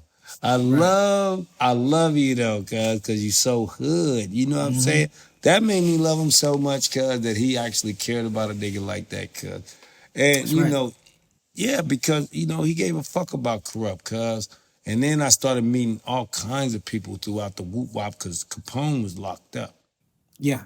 So we made We Can Freak It Out, and we did that. That was the first thing of a connection from that era, connecting. Beautiful. Me and Noriega. Ain't that Shout out crazy? to Noriega. Man, right. Me and Nori. It's just like calling out names. Like one of my good friends right now, one of my great friends, I should say, is DMX. Oh, Ain't that crazy? That is crazy because Like, you had some my unkind words. right. But y'all You got know what through I'm it. saying? And right. And then I met him in the airport. My brother Hump saw him and then went to him and was like, "What's up? What's up, DMX?" And he was like, "Oh, what's cracking? What's going on?" And then, my brother Hump was like, "Yeah, I'm Kurupt, brother, man. I'm Hump. I'm Baby Humpty." And he was like, "Oh, what's going on with you?" Shook his hand and all that. Like, my brother's right over there, man. "Oh, what?" Man, tell Kurupt I said, "What's up?" DMX was the first one out of our situation with a positive attitude. He's like, "Oh, well, tell Kurupt I said, what's up?" So I went over there to go talk to him. We've been friends ever since, man. That's beautiful. Grand experience. I love Grand hearing that. experience. I love hearing that. Yeah, man. Earl, he really talked to me. We really talked. We had a great time in the airport waiting for our flights. And we really, he found out again, we have a lot of things in common. And we, I guess that's why we clashed so much, because we were so much alike. I guess that's why we clashed with everybody else, because we had so much alike. And Yeah. as far as Biggie, when I first left Death Row and went to Entre, went back to Philly, one of the first places I went was a talk with Puffy. Puffy's like, I want you to write one of these whoop wops for me. I said, okay, cool. This is after the incident. So I'm in the studio with Biggie and all of them, right? And, it was like, that never happened. Nobody cared. I didn't care. Biggie didn't care. C's didn't care. All the Junior Mafia's in there. I'm there by myself. That's so At crazy Daddy's because house. the mythology of it is that East Coast, West Coast, they wasn't getting along. Anytime they saw each other, they had to fight. But really, when you peel back the layers, you see that all of y'all were just young artists, really wanted to work with each other and make music. That's all. The weird thing is, it's all a hoax. Because it wasn't East Coast, West Coast. It was problems amongst individuals. You see what I'm saying? Yeah. But, we didn't know our power. None of us Right. knew our power. Artists that are major artists from the East Coast, if you go against them, the entire coast is going to support them. Period. It ain't like you can just smash on that one person and that's all it's about. The coast ain't going for that. Same thing with the West Coast. Right. You know, And the West Coast, personal you had more power. gangster culture, whereas the culture dictates that you got to ride for each other. You got to ride. And it's crazy because some of these wars, when they made it the East Coast, West Coast war, shit, it brought the Bloods and the Crips together and the Mexicans. The Mexicans, the Bloods, and the Crips, they was all killing each other. This shit cracked with the East Coast, West Coast shit. All the Bloods and the Crips and the Mexicans got together like a band. Word. So I'm just saying, you know, with every negative is a positive. You know what I'm saying? So the main thing is, cuz, what did we learn? And I tell all my pupils and students, I tell all my soldiers, I tell all my family and friends, what do you learn? Through every fault, every fall, there's something to learn, but what do you learn? I tell the hip-hop community, what have you learned through war amongst each other? When hip-hop is the number one genre of music today, hip-hop is greater than rock and roll. Hip-hop is greater than country and western. Hip-hop is greater than every form of music there is. Country and western is still selling diamond. 10 million records sold, right? Under the radar. Rock and roll is still selling diamond. 10 million records sold. Under the radar. Right? R&B still selling 10 million records sold under the radar. Hip-hop selling 10 million records sold. On the radar. Yeah. We are the radar. We are Black the radar. folks in general, like we set I the tone for can't the culture. hear any commercial Facts. on television today Facts. without a hip hop beat. I don't hear no country and western music behind these commercials, man. I hear 808s, Right. drum beats. I hear hip hop. That's right. How do you feel Jazz. about that, Talib? Yes. I mean, how I feel about it, I feel like as black people go, the country goes. So whether it's politics, whether it's entertainment, whether it's sports, black people are going to set the tone in America because we are the heart and soul of this country. We are the most American thing there is. I mean, they stole us. They brought us here. We built this country for them. And so when it comes to hip hop, just like jazz music, it's uniquely a thing that Black Americans have that have influenced the whole world. And there's a reason And why. you can correct me if I'm wrong, Talib. Elvis Presley. He was a great artist. I love Elvis Presley, even though he didn't like niggas. I love Elvis Presley. He got his swag from Chuck Berry. Right. Am I correct? That's correct. All them dance moves and all That's them correct. wops. It wasn't what you saw in Forrest Gump. That ain't how it happened. He wasn't watching no young white boy. He was watching black people. But Elvis Presley got his whoop wop from Chuck Berry, Cal. Indeed. Black man. So, wait, before we go further, let's just concentrate now. All of this is a part of black music. Hip hop started on the corners and the streets of New York City. It started on the corners and the streets of New York City. I'm from Philly. When hip hop began, 1972, Ricardo Emanuel Brown Jr. was born. That's Gotti. That's Kurupt. So I'm a 72 baby. By the time 79 hit in the 80s, right? You know, I was in Philly. So I was there when all this shit started. That's how I started rhyming. I was there at the beginning of hip hop when it hit Philly. When it hit Philly, it hit New York. It wasn't like being in LA and then you get it a year later. It was like next door. So it hit y'all, and within 2 weeks after New York, it hit Philly.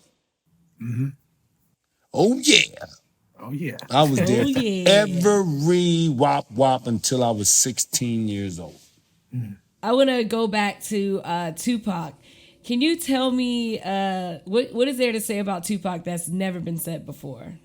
Is there something to say about Tupac that's never been said before? I don't know if that's possible. I think everybody said it, don't Okay. you? Well, what do Okay. you miss most about him almost 25 years later? His guidance.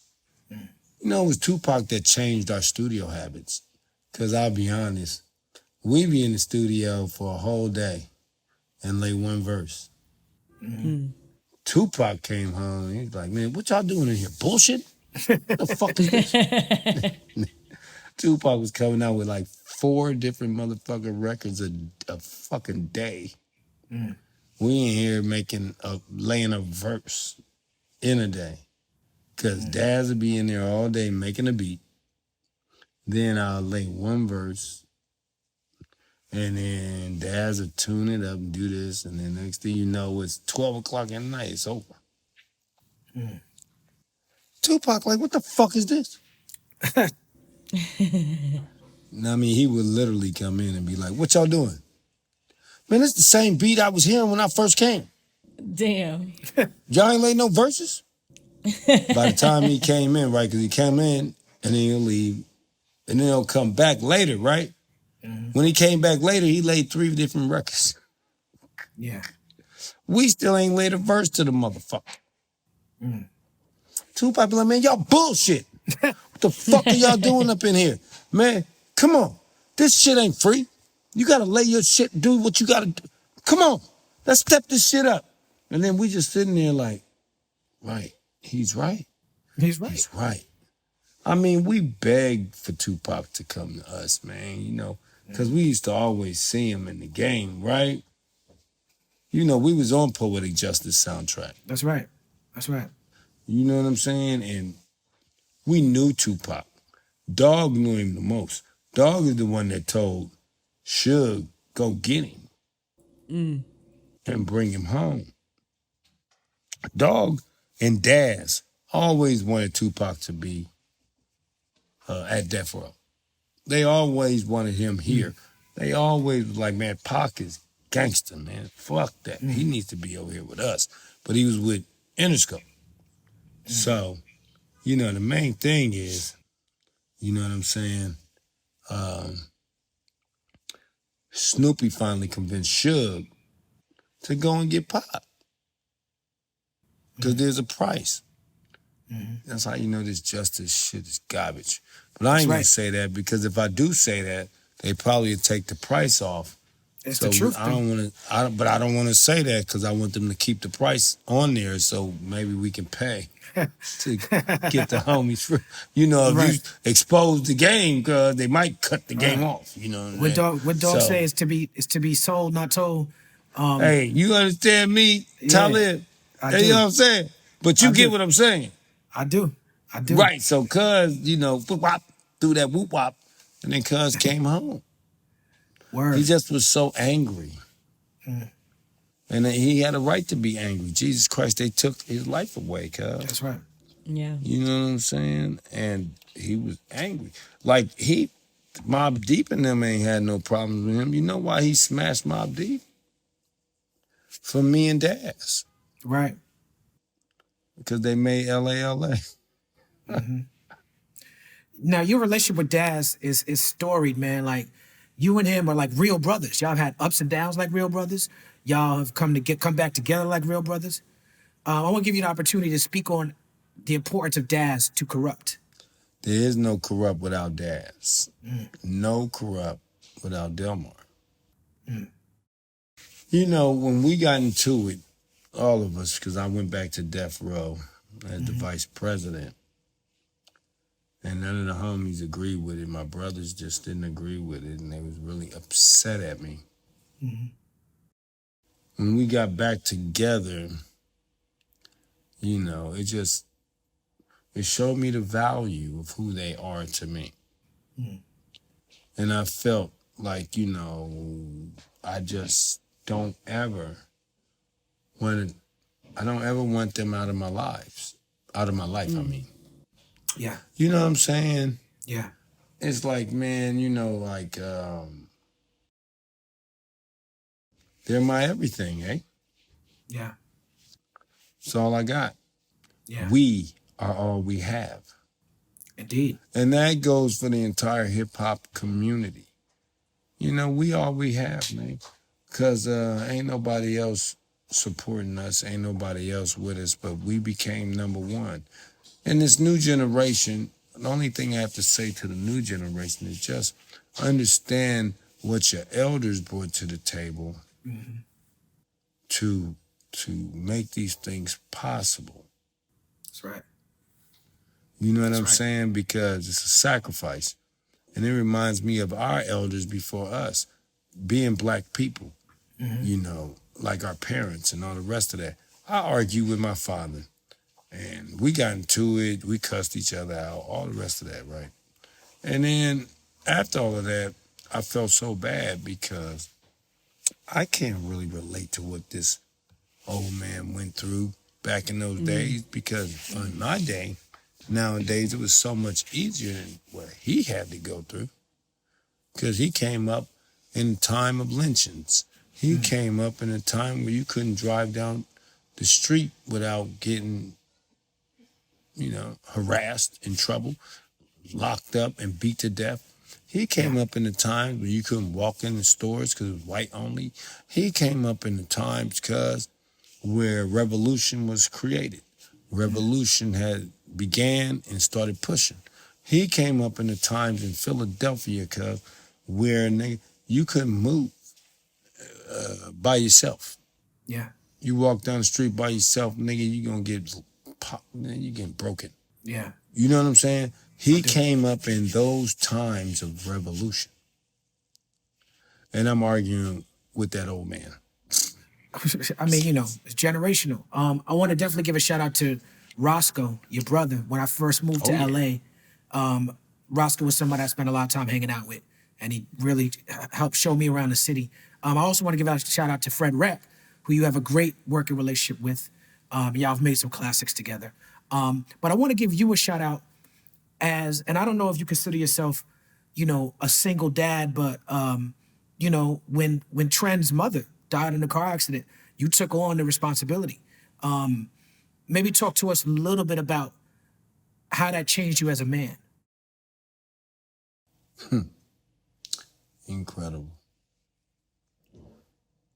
Well, you know, today is Natina's birthday.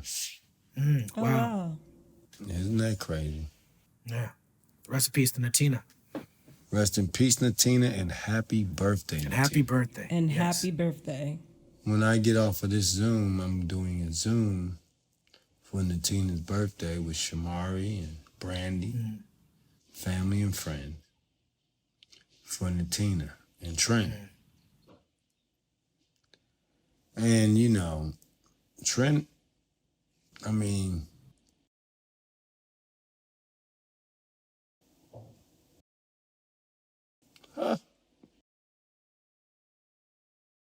hey, she was a soldier. Yes, indeed. She was a soldier. And she was ingenious. Musically, ingenious. I mean, she wrote great records, and she was on her A game since she was a kid. Right. You know, she was a great lady, and she was a great mother. I try and be strong, but the strongest is Trent. Indeed. You know, and being a single father really wasn't hard with Trent because he was so strong himself. He upheld himself and kept himself strong. And now he has one of the number one young groups that's finna be coming out with the Kids Bop and Okay. right. He's doing music, Okay. which, you know, I would say he got it from me, but no, he didn't get that from me. He got that from Natina because he's writing these particular type of songs that I would never write. Okay. He said, that's not for me. Yeah, that ain't for me, man. That's Natina because he's writing these classic type of things, and me, I'm microphone. Trent is writing songs. You know what I'm saying? Yeah. And I could write a song, but not like these songs, you know, not like these songs Natina made. I started off this morning with me and Sky. And, you know, it's Natina's birthday, so I had to play one of the first records that Left Eye, that Lisa played for me. Rest in peace, Left Eye. Yeah, rest in peace to Lisa Left Eye Lopez, because she's the one that introduced me to Natina. Okay. When she was young, because I knew her all her life from 16 on, 15 on. I knew Natina until she grew up as an adult. Mm-hmm. It's one of the reasons why I loved her, because I knew her. Mm-hmm. So, when, you know, the first record I ever heard, because Lisa was like, when I went to Stone Mountain, Lisa was like, yeah, I got this new group, Black. Listen to this record. And she played this record called Mind of a King. Mm-hmm. Jesus Christ. Mm-hmm. It blew me away. I was like, yeah, the words. Because, you know, the first thing I'm on is the words. That's right. I'm an MC, for Christ's sake. And I love the music, but the words first. And then I said, rewind it. And then I heard the music and everything else. I was like, who is that? The little girl was standing right next to me, just bouncing her head. I said, Jesus, that's you? Jesus Christ. Oh, my God. She was so special. So special. She was so special, right? Her game was impeccable, imperial, but she had this confidence about herself. And that record just blew me away. So when she did get grown, you know what I'm saying, 20, 21, we finally decided to make that relationship. We knew each other, and that's what we wanted mostly, was to be with somebody that we knew, because we was tired of dealing with other people we really didn't know, you know, fresh relationships with people you don't know. Like, here we know each other, so we thought this would work. And then we created Trend. And he's a phenomenon. Isn't that crazy? Yes, it is. Yes, it is. That was like a childhood sweetheart to me. Yeah. Mm-hmm. You know, you can't buy that because it's not buyable. You know, and, you know, it's crazy because she is baby Left Eye. She's little Left Eye. Because Lisa raised her.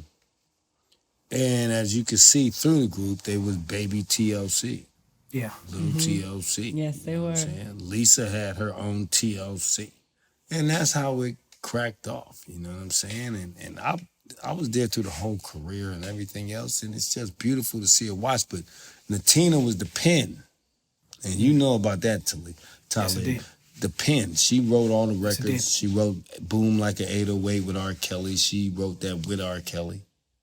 You know, she wrote these records, guys. She was good. And that's how Trend is right now. So, you know, that history is, you know, you can't buy it. Shout out to Trent. I'm excited to check out some of his music. I just had another realization because we talk about 808s so much, and I don't think I realized really what an 808 was until I started doing the show and really diving into hip hop and Boom Like an 808. Got it now. You got it now? Got boom it now. Like an 808, boom. Making circles like a figure eight. Boom, baby, boom, baby. Rest in peace. Right, you know, that was cracking, man. Yeah, you know what I'm saying? Then we made It's Over. And when we did that for my album, this, I said, because we were just clowning, we was having fun. I ain't know it would be a single. Right? So I said, fuck it, because, you know, it sounded too much like Hard Knock Life Jigga. You know, I like to be original. So, you know, as we did it, I said, well, we going to do it. Let's just have some fun. Because Natina was the one that picked the record. She loved it. Like, oh, this is a hit. I would say, okay, whatever. All right, well, you know what? Let's do it. And then I said, well, you know what? You going to write my verse. I'll write your verse. Yeah, that's real love. Yeah, because, you know, I'm an MC. Nobody writes my shit. But, hey, we was having fun. I said, you write my verse, I'll write yours. That's how you know it wasn't really like that to me. But to Natina, she loved it. And she said, this is a hit. So she wrote my first verse. So what I said first, Natina wrote. And I wrote her verse. That was Natina's. Then we wrote our own third verses together. That's dope. But the fun of it, then when they was ready to drop this album, they said, okay, this is the first single. I said, oh yeah, we're going with Space Boogie. Space. And they Boogie. was like, no. Right. They was like, no. I said, what the fuck you mean no? Me and Nate Dogg, you can't beat that. And I want to speak about this punk ass shit going on. And this record does that. Fuck these people. They want to hear gangster shit from Kurupt. They was like, no. Okay, I was like, what the fuck do you mean, no, Ray? Word. These motherfuckers was like, look, we talked to radio, we let them hear all the music. They said, give us It's Over. They guaranteed a certain amount of spins. They guaranteed a certain amount of all this shit I really couldn't relate to back then. I was like, Right. you talking about spins and shit, man. I don't give a fuck about that, man. Yeah. That ain't man, organic. That's not right. It ain't organic, nigga. Right. Drop the real shit, man. That's not what I'm talking about. I don't want to hear It's Over. I was so upset and pissed. I'm like, this shit is not Kurupt. This shit, I can't believe it made the record. The album, I was playing. I was playing. Ain't that this crazy ain't my though, how type that of worked? shit. Right? It was meant It's to crazy be. how that worked. Hey, Jazz, it's crazy how that works, right? Yeah. And they was like, man, this is the #1 record from your album right now. And I had to bow down to the game. I had to be like, really? I said, okay, you know what? At least it's me, and Natina. I think we was engaged at the time. So I was like, at least it's me and Natina, man. Let's just ride with it. Fuck it. Let's do just it. It was the #1 record from that album. Yeah. All right. I went to Ireland years later on tour with Snoop. I did what I shouldn't do because we never leave, the hotel unless we go in a group when we overseas. That's rule #1. So I broke rule #1. And I just walked down the block to the pub. Going to the pub, and I said, let me see if they got any Snoop records on this motherfucker. Just a clown. Looked up the shit, and I said, fuck it, let me type in Kurupt. And the only record they had of Kurupt, guess what it was? It's over. It's over. Ain't this some bitch? That was a sign, brother. That was a sign. I lost my mind. But actually, Natina passed away. She was gone. And because I couldn't call her and let her know. Damn, Natina. You was right. Because that's all I wanted to let her know was, damn, you was right, cuz. She's right. Women are always right. I don't know when you guys will realize that. Well, we're just guys. Speaking of Snoop, which I'm saying, I think Snoop is a great segue into our weed convo. You're credited with inventing moon shit. rocks. Yeah. yeah. You're Correct. credited I'm with a inventing. fan of moon you rocks, ready to brother. get into the fun part, huh? I actually love moon rocks. The first time I smoked it, I was high out of this world, and I really don't remember what I did the rest of the day because I was just stuck. But you also have your own weed business now with your Gotti's Gold line of pre-rolls and flour. Nah, I cut that one down too. I shut that one down too. Gotti's Gold is gone. Okay. And I had to cut off moon rocks because everybody was not emulating me. They was imitating me. So I shut that down. Right. So there's a lot of fake moon rocks out there is what you're saying. Well, I'll be honest with you. I'm flattered. You should be flattered. Imitation is It's the like best form of Nike, flattery. cuz when you #1, man, it's like Talib and Kweli and Mos Def. You look at this group, everybody want to be like you. If you notice, when y'all came out, everybody wanted to rap like you. Motherfuckers started coming out, Baby, Talibs, and fucking Mos Defs around this motherfucker. We all got sons, brother. We all got sons. Hey, man, I only call you Shun because you shine like one. Shun. That's exactly right. That's Okay. the science right there. So it's just, it's a compliment. So according to the way they make it, I ran across a lot of people that made moon rocks, and they came to me and said, Kurupt, you inspired this. So I can't be mad at these people. Right. I can only accept that I created something iconic Yes. because it changed the face of the whole marijuana business.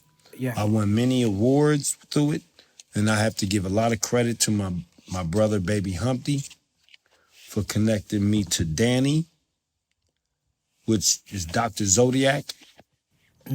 He's the one that pushed the line to create this magic.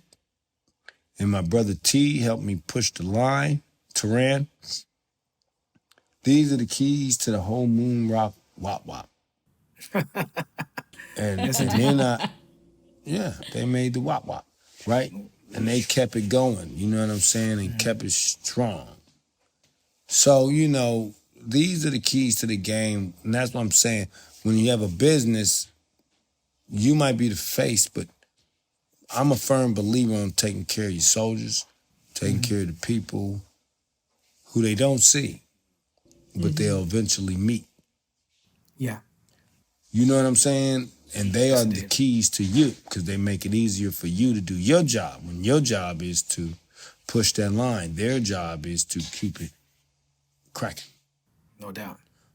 And bring more business to you. So, you know, Moon Rocks, because, you know, when I did that, first of all, it was already a strand. I took that strand. I named that strand Moon Rock. Me and Dr. Zodiac invented that game. You know what I'm saying? So shouts out to Dr. Zodiac. He was the key. So like I said, and my brother Hump was the key because he introduced me to Dr. Zodiac. It's that spirit of great collaboration that I spoke about at the beginning of the interview. And that's a good way to bring it full circle. You are a great collaborator. You and I are blessed to be on the new MC8 project. I'm excited about that. You know what? On my mama, though. Yeah, you know, you never lie. The MC8 project, Kurupt. Hey, on 6-0. When I first heard it, though, right? Because, you know, Chill is my big brother, so. When I first heard it, 8 came to the house, and I first heard it over to Chill's house, right? And I'm just like, wow. Because it's epic. Because, you know, MC8, Compton, Talib. Yeah. NYC. Premier. Because that shit is fucking epic. I didn't even get to that part. Yeah. Produced by who? Premieric? Stop, cuz. To me, that's hip-hop history, cuz. It shows that connection, cuz. It shows it. Premier on the beat, Talib on the whoop-wop, MC8, the support, the love, and the MC camaraderie. I was proud. I'm proud as well. I'm glad to be able to do this show. I connected with MC8 from doing this show. DMX did the show. We're glad to have you on the show. Oh, yeah? We had talked to Earl? Razzcast on the show. Oh, we did. We had a long, that didn't come out yet. That might be out by the time this one comes out, but we had a long conversation with him. We had Razzcast on the show. Is that Horseman Project ever You going to see had the light? Raz ugly ass go check on there with his ugly ass. That's my nigga. You know, I shouldn't have said that because now he's just going to start bagging on me all the time. Oh, yeah, he's a bagger rapper for real. Oh, he's a bagger. You know what I'm saying? He tight, though. Yeah, man. But are we going to see that project, though? Raz Where you, him, and Killer Priest. Horseman, Volume 2.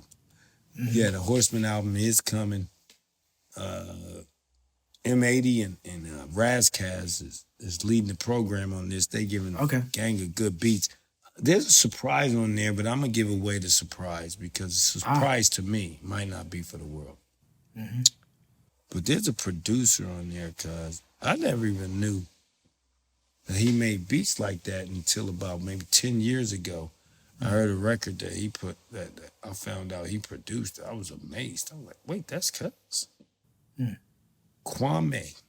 Oh, yeah. Kwame, a.k.a. K1. He produced my single, Listen. Listen, I put out a few years ago. He produced that record for me. You got a record with Kwame? Absolutely. One of my biggest records. K1? A.k.a. K1. He, you know, after Biggie said that shit about the polka dots, he switched his whole style up. He was like, I'm not Kwame no more. I'm K1 now. K1. I love it. But that's a beautiful phoenix rising from the ashes. I'll never call him Kwame again. Tell him I'm with you. His beats, the last pack I got from him was maybe 2-3 years ago, and it was an incredible pack. I got a couple beats that were just too intimidating. I ain't even rhyme on them yet, but he Right, still got and that that's fire. what they don't understand. They don't understand though. Talib, some of these beats be so intimidating, cuz. Yeah, And it's like you just don't know where to go with this thing because it's just so there, right? And you just don't want to ruin it. So it'd be like, you know what? I don't know where to go. yeah.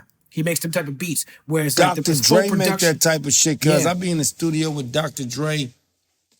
Oh man, it was one time I was in the studio with Dr. Dre, cuz the last time. And I ain't even have nothing really to drink. And then I'm in there with him, and the verses on there, the beat is so intimidating. The verse that came before was so intimidating. And Dr. Dre is so intimidating Yeah, because he just expects something. And, you know, I'm just like, okay. Then it's late at night, like almost 1 in the morning or some shit, or 2. And I'm not a late night guy. You know, I'm an old man now. You know, I want to have fun. Right. You know, I like 12 o'clock in the afternoon sessions when I'm fresh before I have me a shot of that good. well, you know this because you That experienced. We wah-wah. done been through that. We done lived them lives. You've been up all night before. You know what the results of the next day. You living more efficient now. Right, because my day ends at 6 p.m.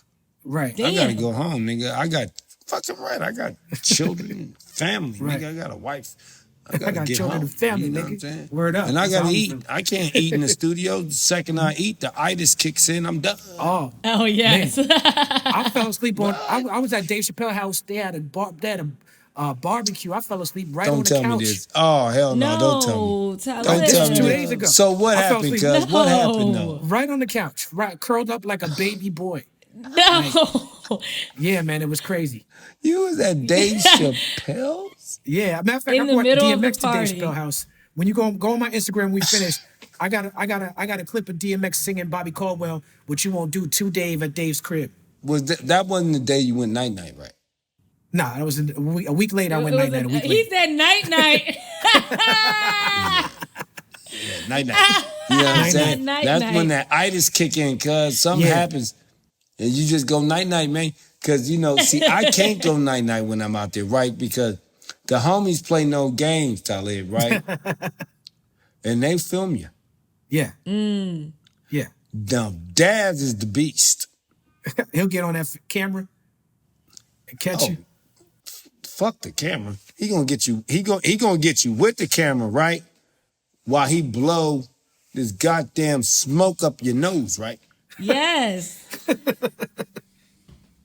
And then you wake up like a burning building. Oh shit! What the? You wake up all I'ma try fucked that up, right, cuz? Don't do that, cuz. That's As not long nice. as it's not crack That's smoke, you can use Hey, it. cuz it's not nice, cuz. You sounded traumatized when you said that. Like, don't do that to Are somebody. you else. serious? I want to wish that Man, on you know how nobody. many times Delmar got me? I wouldn't wish that on nobody, man. When you in public. Right, When right. you wake up all feeling like on fire, right? And then everybody, all the homies is looking at you, right? Everybody's looking at you. The band, the motherfucking people, the people who put together the speakers and shit. Everybody's just seeing you on fire with no fire. On fire. And then you just look, and then Daz is over there laughing, Dog is laughing. Everybody's laughing. You know, it's just like they said in the movie. They're all gonna, like Carrie. They're all gonna laugh at you. They're all gonna laugh at you, cuz you feel like this is bullshit. That's a great reference. That's a great reference. Yeah, Carrie, Man. they all gonna laugh at you. They're all gonna laugh at you. So you don't want to get caught like that, right? So you gotta, you know, okay, All right, I how won't do I that to this? nobody. I won't do that to nobody. Don't do that, cuz. Don't do I it. won't. God don't like us ugly. That's true. Or That's blown smoke Allah in someone's nose. does not like mean. Okay? No Inshallah. We will Inshallah. always be here. Inshallah. We will Absolutely. always be here. Absolutely. God willing. Look at God. Well, look. Hello. This has been an honor and a pleasure for me. We appreciate your time and your energy, brother. Just one more question for you. What's next for Kurupt? Where you going next with this music, with this career? What's good? Well, you know, God is good. I'm finna get married again. Oh, that's beautiful. Yeah. Me and my future wife, Lisa, we're gonna walk down that wop wop. Okay. It means And aisle too, handle it. Jazz. And you do know that. Oh, yeah. Oh, And then, yeah. you know, oh, yeah. And then, you know, me and Dad's working on a movie called Ain't No Fun. Ah. Right. You know what I'm saying? We're gonna film it in Atlanta. You know what I'm saying? And do it big. We got a great all-star cast, lovely cast of people that they're all-stars to us. All right, so you already got a casting and everything. That's great. Oh, yeah. Okay. Oh, yeah. And I got me a deal with a company called Heritage Music Group. And we finna drop my next solo album. I just did my first video, which is called Premonition with Marcus. So we doing that. And then I also just continuing to stay busy but out the way. Because I got records that I've been working on over and over and over and over. I keep working. Which is one of the reasons why I picked Atlanta, so I could be closer to my Dungeon family, Okay. which is Okay. Ray and Rico, Sleepy. Organized Big Noise, some of the Boy. best producers of all Yeah, time. Organized People Noise, sleep yeah, on Big Boy's production chops as well. Oh, man, you know, that's not wise. Because that boy good. That boy good. That boy. Oh, good. that boy good. You understand me? So, you know, so, Daddy you know, Fat Sex. going over there to Stank On Ya and James Worthy Spot. You know, Now, that's hold one of on. the Now, artists. when's the next time you're gonna be in Atlanta? I live here. Oh, you live in Atlanta? Oh, Okay, I'll so I'm be gonna there be down tomorrow there. morning. You be in Atlanta Is that tomorrow, right? Jazz? Yep. I'll be in Atlanta in 2 Oh, weeks. Jazz. Oh, wow. I got I got an album with Diamond D. He lives in Atlanta.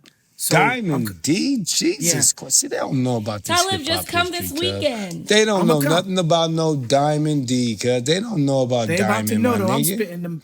Oh, spitting and flames another over thing them. I wanted to let you know, because Diamond D, you brought him up, but the reality is right on 6 Up. Now, let's go through this history. Diamond D came out before me and Daz. That's right. Talib Kweli and Most Def came out before me and Daz. Did we? I'm not sure. I think we came out after. Yeah. No, I don't think so, cuz I think y'all came out. We came out on the Chronic and all that, but Dogg Pound album was 95. And my album was 98. Oh, so y'all came out when I dropped Corruption. That's right. You was So crack- y'all you was you was right cracking after us. when I was in high school. You was cracking With Death Row. with Death Row. Yeah. So when y'all came out, cuz I was coming with Corruption 98. That's 'cause right. That's when That's I right. did my deal, Entre and I did Entre it shit. with Entre and A&M. Right. That's why I know them Fred Rec beats from that era. Incredible. Wow. History in the making. History known. Yes. Because I always thought y'all was before us. We peers though. That's what it is.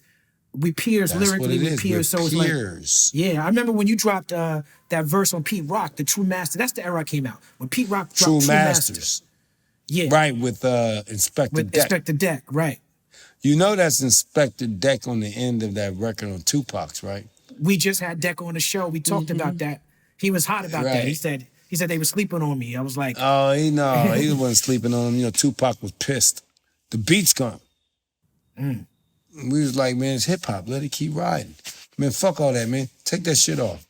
but they kept Deck's ad lib on there. It says the Rebel That's- INS That's Daz. kept it on there. Daz was like, all right, we'll take him off. Tupac left the studio, right? Daz, he kept INS the Rebel. Right. My States the Pebbles. Right. This. That's good that you're This- telling me this. this- We gotta get that to Daz. This, I mean, right? to Deck. Yeah, 'cause he ain't know. Delmar, Yeah. Daz kept Deck on there because I was right there with him. I was like, man, I don't know, man. That shit sound tight, Daz. He's like, oh man, you know what? Bam, and he did that, and I said, that's perfect. Just keep it like that. He was like, you like that? Yeah, I like that. And he threw the whoop-op, the echo on it. It's love. It's love. It's show respect for the effort. What he said was, INS the rebel. Murderous mindsets, mindsets the pebbles. Mental terrorist, specialists at this.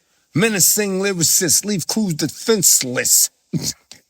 Wow. So no one has ever really heard this verse. You kicking it for us. That's special, man, that nigga was special.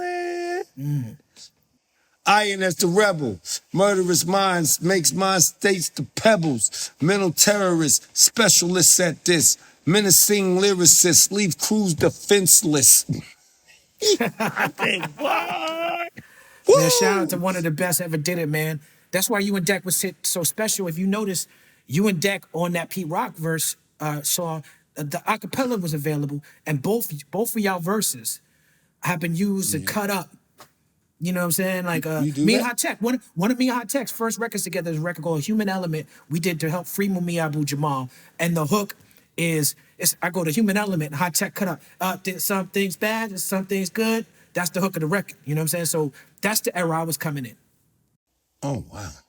Yes, indeed. That's hip hop, Cal. That's hip hop, brother. You That's know, hip-hop. we talking about Kurupt. I know you ready to go. I'm enjoying this. You and Jazz, right? But now I'm finna interview you. Oh, well, shit, I'm here for it. I got So, time. look, do you know who you are? Well, I know who I'm supposed to be. So. You're hip-hop iconic. I appreciate you. Coming from you, that means that hit different than coming from most people. Now, how does it feel, right, to be a part of hip-hop history? It feels like I'm in the right place. It feels like I can't imagine being any place else. When I was a kid in school, I covered my walls with posters from Rap Masters and Word Up and Right On and Black Beat. And I had all the pictures of all the rappers all over the world. So it was like a vision board of just MCs that I woke up to every day. And now most of the people who are on my walls are my friends. Most of them, I got their phone numbers in my phone. I could call them up and chop it up with them. And that's not a coincidence. That's because I made that happen.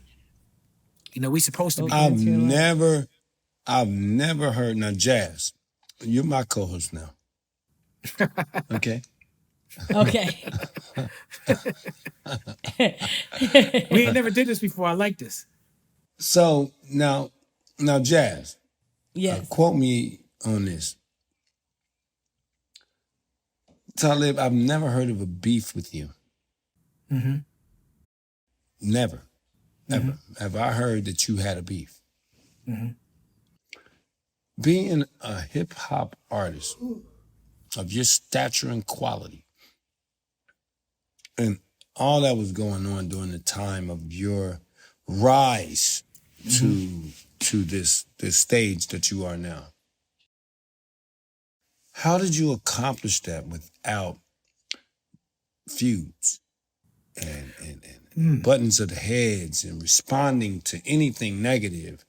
How did you have that strength to overlook and not? And how did you do it? I don't know. I think I approach hip hop as a community.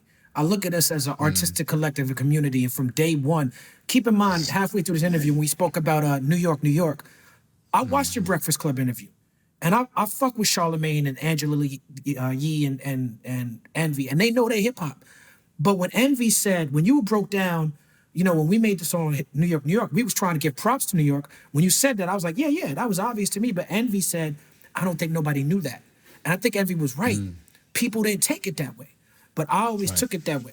I always looked at it as we are part of a community. And why I thought about, well, why would they diss New York? They wouldn't. You know, so I always looked at it when I first started my career in 95. When you came out, it was cracking in 95. I took a Greyhound bus from New York to LA because I wanted to go to the Good Life Cafe, because I wanted to meet Freestyle Fellowship. Whoa. You took a Greyhound bus Yes, from indeed. New York to LA. That's right, to go What to is Good that? Life. 3.5 days? 4 days? 3.5 days. That's exactly right. Right. 3.5 Because days. I took a Greyhound bus from LA to Philly. That's 3.5 I days. got homesick. That's when why I you knew was them young. days. Yeah. Right. I took Greyhound to get back home. It was $137 Wow. one way. Right, cuz it was that right. That's right. Yeah. So you came out there to meet wait. Mike Did you and say Nine and AC freestyle Alone. fellowship? Freestyle Fellowship, yeah. You went to meet Mike and I Yeah. and wait. And AC Alone in them. Yeah. And them? That's Oh who I my was looking God. at them as what they did on that album. I was like, that's my direction. Like that super, super lyrical shit. Are But you then serious? I met Tom and Corey from AC Mr. Journeyman. Alone and Mike and I. and Mike and I and the freestyle fellowship as a whole? That's a part of my DNA. Yeah. That is epic. Yeah. Do they Then know that? yeah, they You know Michael was, you know my number one killer Mm-hmm. is a young man named Peace. Peace from Freestyle Fellowship. Yeah. That's a That was hard my MC right there. That nigga hard. Oh wow, man. Oh, yeah. yeah. Peace was because when I was a kid, I always went to the Good Life, right? Right off of Exposition. So I always went there in Freestyle Fellowship. That was theirs. Yeah, and they birthed the Far Side and birthed Black Eyed Peas and all that from out of that. Freestyle Fellowship was that shit. Yes. You understand Then I me? went to the Bay. I started fucking with Mystic Journeyman, Who Riders, Sophia. That was all 95, summer 95. I journeyed around the West Coast because I wanted to battle Souls of Mischief. You know, we was battling back then. You wanted to battle Souls of did. I Mischief? wanted to Yeah, because that battle- was battling days. Wait, Yeah. because my battling days was the late 80s and the late 80s. So mine was Early early 90s. 90s. Mine was early 90s. Yeah, So early Souls, 90s. When they dropped... Souls of Mischief, though? You wanted to battle Souls of I Mischief? did. And only because I was like, who do Do you these hear Oakland this, niggas Jazz? think they are? Jazz, do you hear this? We didn't know them niggas. Oh we didn't have my no beef with them. God. We just didn't like the fact that they said back they was then, the best. remember, back then it wasn't about beef. Battling was fun. Yeah, they said they was the best. He And was like, I'm not the battling best. was about the whoop wop. You know what Yeah. I'm saying? It's like, let's just go. And then at the end, even all the MCs I served, cuz they were just like, oh, you the shit. Right, Everybody right. shook hands and it was lovely, cuz. Right. It wasn't that But that's anger. what I looked at it that way. I looked at it like we a fraternity. Like we in this together. Yeah. And so I've had little beefs. I have little squabbles and little arguments with rappers. None of them that's bigger than You me know, as I artists. had some people that gave me a problem, like Dogg gave me a problem. Mm-hmm. You know who else we bounced out evenly? Who? My nigga Black Moon is in the building. Oh, Buckshot in them. That's one of the purest MCs I've ever seen. No, Buckshot. Yeah, Buckshot is one of the most purest MCs I've ever seen. Man, Buckshot was no joke. And we met He's in still the no club. joke. And He's I'm still walking no through joke. the club, right? We was all there. Suge, Dr. It was all of us in there. I know And Buckshot was you know- fucking with Suge and Pac back then too.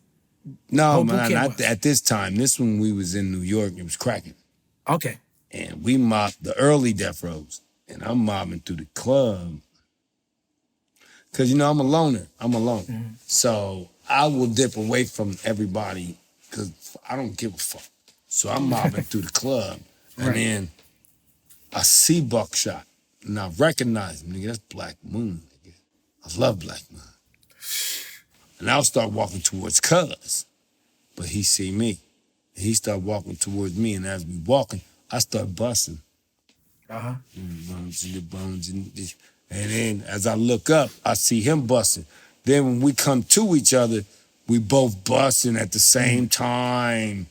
And next thing you know, I start busting mines, and I'm like, look, nigga, such and such and such and such and such. He said, look, nigga, such and such. We was all on the same wop wop. I said, I Right. love you. And he got that freestyle like you got. fucking love. Right. He got that That's on what the it drop on was. the All dime freestyle. Yeah. Yeah. Man, Talib was all freestyle. And I said, I love you, nigga. He said, no, I love you. Yeah. We've been grade A ever since. That's a good dude. I do a lot of business with them. Every Buckshot and Drew High, they put out a record for me. You know, I consider that my family. Oh, yeah? Boot Camp Click, Duck Down, that's family to me. You know, Really? Because Buckshot's an executive. They did a distribution deal with me. To me, you know, they the most, as Really? far as coming out the East Coast, coming out of Brooklyn, they the most successful, consistent, independent label situation. They never had big Are you multi-platinum. serious? But yeah, definitely. I never knew that. Duck Down Music, 3D Entertainment, Buckshot, Drew High, Noah, the whole crew. Like, I look to them, man, they mean so much to the culture. They mean so much. That's to me amazing. Yeah, that is that's family. amazing. Yeah. They put out a Talib record? They did, Gutter Rainbows. They put out Gutter Rainbows, and they assisted me on Gravitas, and they assisted me on Radio Silence, my last solo record. But I'm following Buckshot. That's hip hop history. Yes, yes. Oh, that's hip hop history. Shout out to Buckshot, man. Shout out to Buckshot, the whole Duck Now let Down, me ask you camp. one more thing. You and Mos Def. Mm-hmm. Jesus. Is that a question? Now, we had to carve out a lane for ourselves. Mm-hmm. How does it feel to know how us real MCs and people that's really into hip hop, how they respect the craft of real MCs like Andre 3000, Big Boy. And I ain't talking about the originals before all of us. I'm talking about our generation. Andre 3000, yourself. I don't know how you feel about this, but CeeLo is bananas. Come on now. Absolutely. This generation doesn't know CeeLo the MC, but we do. But I do. You do. We do. Oh, yeah. CeeLo Green. We share last name and everything. Yeah. CeeLo is look, and then you got Common. Right? Now, I name these artists because they still don't recognize Devin the Dude. Yeah, man. They still don't recognize Devin the Dude.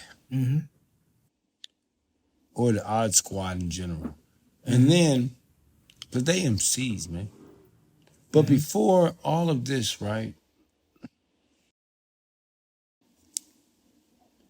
there was Talib Kweli and Mos Def that hit this game with these records, cuz when y'all hit the game, I mean, that was just, it was spectacular for hip hop.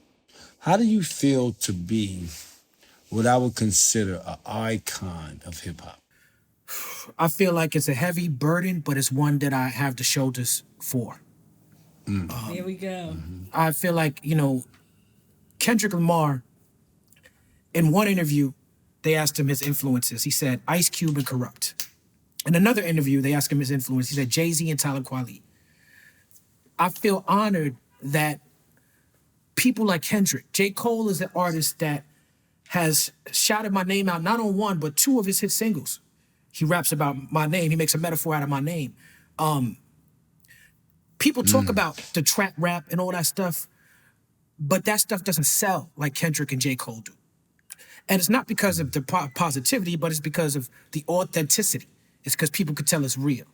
And I feel honored to be in the pantheon of someone like, when someone like Kendrick Lamar could say, I'm influenced by Ice Cube and Kurupt, but I'm also influenced by Jay-Z and Talib Kweli. It just makes me feel like, brother, I'm right where I'm supposed to be. When you mention them names and you mention my name along with them names, it's like what you say, Kurupt. The money doesn't mean anything. That's the perks. It's really about the acknowledgement and the contribution to the culture. People are focused on having capital and tangible currency. For us, the only tangible currency is cultural currency. Pause, Jigga. Jigga, pause. Jigga, pause. What you just said was very, very, some statements stick. You said cultural currency. Yes, indeed. That is epic. Yes, indeed. The name of my next album as well, let's too. keep it again. Good job. Because I was about to say, that's an album. On my mama. On 6-0. I was about to say, you know what? That's an album, guys. Yes. Cultural currency. Yes. Because they don't, but then you got to look at how we was, the way you was raised, the way you came up in the game, Talib, I think you had it all mentally. And I ain't talking about financially, all the rest of this shit. I'm talking about mentally in your mind. You had it together. Him and Most, Common. When I think about it, Common, like y'all had it together. Look at what y'all said, and y'all stuck with it. You said what you mean, and you mean what you said. But the thing is, though, because, education is so simple. All you got to do is listen. You listen and you learn. You know what I'm saying? I listened to y'all for so many years. Like, y'all listened to us, right? Yeah. But we didn't have that mental at the time because all we knew was to defend.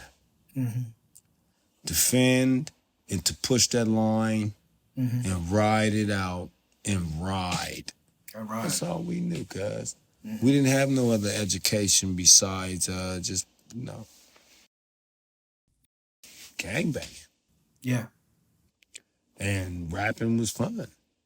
And we get paid to have fun. And the one thing that Dr. Dre added to the table, though, and Snoop, was we ain't just going to gangbang. We're going to tell stories, tell these tales, gangster tales. Suge was the one that told us, don't gangbang on your records because Bloods like to buy records too. Yeah. Yeah. If y'all cripping on every record, it stops the Bloods from wanting to buy. Bloods like to buy records too. You know what I'm saying? And they like y'all, so keep it neutral. So Suge added that to the table because we was adding some things to the table at first, right? And Suge was like, no. And Dogg was like, so we ain't gonna do it like that, right, cuz? Right. So, we wrote it out and paid off because that's how we had the biggest records there was. It wasn't no gangbanging in it. Yeah. But y'all had your head on from the door correctly. Man, that means a lot coming from you, brother, because it's like you said when we talked about linking up with, Capone and Nori and all them, and like we are more alike than we are separate. And we just have different backgrounds, we have different experiences that make us who we are. But this love for this hip hop, this love for this music connect us. It connect Bloods and Crips, it connect niggas from East and West, it connect us globally. It allows you to go to Ireland and walk into a pub and have a beautiful experience. And that's a beautiful thing. And you know what? I'm going to tell you like this. What's up? This Kurupt Young Gotti. I'm posted. I'm doing my Zoom with my nigga Talib Kweli for shizzle, jazz mizzle. You dig? I mean, we in this building, you motherfuckers. I don't really like to curse a lot when I'm around Talib because, he's so positive like my brother Draws. You know what I'm saying? So I gotta keep it. Yeah, I gotta keep it all 100 in line. But this is about the guidelines. Shout out to Nori. Shout out to motherfucking Daz and Capone. Daz and Capone got this album coming out. It's gonna be grand and great. It's good for hip hop. And me and Talib was just talking about it. Me, Talib, and Jazzy was just talking about this love of hip hop that we have. Guidelines. It's cracking. Capone, Daz, Noriega, and Kurupt. Church Tabernacle. You bitch you. I don't think I should have said that. I love it. Maybe I appreciate the love, that. brother. I appreciate it. That's right. I love you, cuz. Love you too, brother. I'm gonna let Jasmine come back and say peace to you. I know she gonna want to say bye before we get off the Zoom. Well, but we man, gotta do that. And we need need to do a record together, bro. Are you? I don't think we should do that. Because people, we want people to exist, right? Don't you want people to exist? It's gonna be too killer. We're gonna be too killer. Man, we're gonna hit them with the corona. No. Virus rap. They do not want this virus vocals, virus verbals. I might try to do it when I come to Atlanta. Maybe we do it in person. Of course we can, and you know what? We're gonna go over there with Ray. Yeah, I fuck with Ray. Me and Ray did music together already. Tell Ray I said what's up.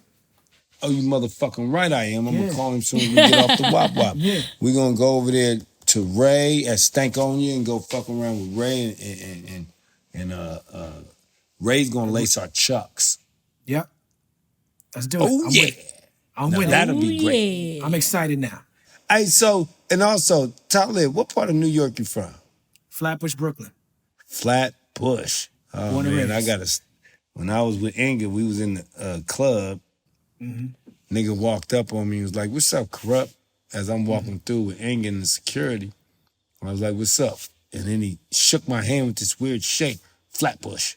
I said, "Damn." With this weird shake. With this weird shape. But know then exactly he what looked you're at talking me. But then he looked at me though, and he was like, "I love you, Kurupt. I fucks with you." He said, "I fuck with." He said, "This is what he said. I fucks with you, B." B, yeah. I said, "Oh shit." That's a certain Sounds that's a about right. certain region. B is a certain region and a certain age range. If somebody call you B, Hey, you know that was love. that's down by law. That's down by law. man, that's down by law, cuz they Yeah. gave me love, cuz he could have just $150. $150. That That's nigga New York $1 niggas right. too. He could have $150 a nigga. You're Hey, right. cuz you know y'all don't play out there, cuz. You know, I was at the tunnel. Right, I was at the tunnel too. And hey, I saw you you. know, I saw you talking about. I saw you talking to Charlamagne and them about meeting Snoop Dogg and them came to the Roxy for the Domino concert. So real quick, I used to work for Funkmaster Flex and Jessica Rosenblum. My job was to put up the Flex, posters at the tunnel. So when Domino came to the tunnel to do Ghetto you Jam, used to put up I put up the posters at the Domino posters, tunnel? my nigga. I put up the Domino Damn. posters all around the couches. I told you was iconic. I remember when Snoop when Bitch Please came out, Exhibit was on my debut album. So I used to roll around with Exhibit when Snoop and Dre came to the tunnel to perform. You was there, I think, too, to perform at the tunnel the first time. I was at that show on stage. Wait, the first time we was at the tunnel and performed, that was in the 90s. So it must have been Exhibit's first time. That's what it was. That's when I made New York, New York. We was at the Yeah. tunnel, cuz. So it was it was Exhibit's first time at the tunnel that I was out. Gotcha. I was with. Right. Yeah. When Bitch Please was cracking. Wow. Bentley When is bitch, right, bitch, please. Yeah. With the that was off of Dogg's album. Yeah. Yeah. Oh yeah, we've been at the tunnel like 3 times before then. But I used to work at that. I used to work for the promoters who do that party. So that's how I started in this business. Was that before you did your record with Exhibit or after? That was before. The time that Damn. when I worked at the tunnel, that was before. Yes. Damn, Talib, cuz you know what? This is on 6-0. It's like Ludacris, my nigga. You never expect, cause Ludacris was like what, a radio DJ? Yeah. Radio. Chris Yep. Lover. And turned out to become one of the number one artists in hip hop in the world. Because Ludacris is an MC. That's right. One of the best. He might his choice in records that he make are those choices of records, but Ludacris is an MC. That's right. That's right. He's quick. On He 6-0. quick to let you know too if Ludacris feels Oh, slighted in he'll any let way. your ass he have, start man. coming with them I balls. wish a nigga would. Yeah. You know what? Yeah. I wish a nigga would. I dare him. Fool around with Ludacris. Fuck around with Chris if you want. I love You will not win. That's right. That's right. You know another one though? Now nobody's probably gonna like me for this, right? But unfortunately, my name is Gotti, right? Church, tabernacle. Have a good time. Yes. But I'm gonna tell you, my favorite right now, right? One of my number ones right now, and they just can't fuck with this kid, man. I don't give a fuck what kind of records he make. Cause he'll serve a nigga, cuz 60 grand. Drake. Drizzy Absolutely. Drake. I knew you were gonna say. Absolutely. Kurupt. Ain't nobody who really do this fronting on Drake. Only groupie ass Look, niggas man, fronting on. I'm gonna tell you like this, cuz like Drake. Yeah. I was You I was respect his down pen. with Drake from Oh the very my beginning. God, they from better leave that Degrassi. boy alone. They better leave that boy alone. You understand me? You took off your glasses for that one. Let the kids let the kids loose The kid stays before in the we picture. send Drake in. Cause he's taking no prisoners. Now I'm gonna throw my fly back on. Hello. So I can see what I'm saying. Oh yeah. Man, I tell you this much, man. That nigga Drake, right, cuz? His wordplay is impeccable. Yeah. Yeah, he a student in the game, bro. He a student. Now, what they choose to use that skill for, like making records about whatever they want, They make songs, cuz that's great. But don't make that boy go to the mic because recognize it. he'll lay the bodies down. Right. He one of them wish a nigga would rappers. Like he waiting for a problem. Actually, he's really not. He's just trying to enjoy himself. That's why he always wins. Look, don't you notice that the one that ain't looking for anything, it's like they always win in the end? Yes, indeed. You just do your own shit. People come after you, they get put down, and you continue chucking and trucking. Trucking and trucking. I like that. Drake is impeccable with that pen, man. I'm telling you. And if somebody else is writing this shit, I tell you one thing they can't do. They can't deliver it like that boy can. But it's like you said, they writing songs about whatever. You can get all types of collaborators when you're writing a song. You can have somebody help you with a bar, have somebody write the hook, all that. But who doesn't do that? Who doesn't do that? Everyone successful does that. The people who don't do that is the unsuccessful ones. Hey, man, I write my own shit, but when I lay it, my brother would be like, hey, wait, okay, oh, I love that. Change this part like this. Right. He helps. Dog.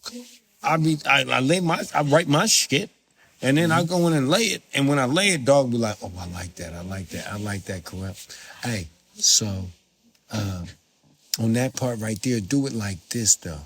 Trust me, you'll love me later. And I do it like Dog say, cousin, it's great. We all need that. We don't need That's what making a song is about, man. I don't need collaboration. No, it ain't about just writing your shit and that's all it is, cuz. Ain't no such a thing, cuz. And anybody that's like that, Talib, it's not real. And it will come out later through their music, through their non-musicalness. Yeah, absolutely. Because we all get inspiration or advice from other people as we do what we do. Whether it be whatever it is. I'm pretty sure when you was with Most, y'all was laying y'all wop-wops. Absolutely. Everything you said about Snoop, Most do for me. Same shit. You know what I'm saying? Because that's what it is.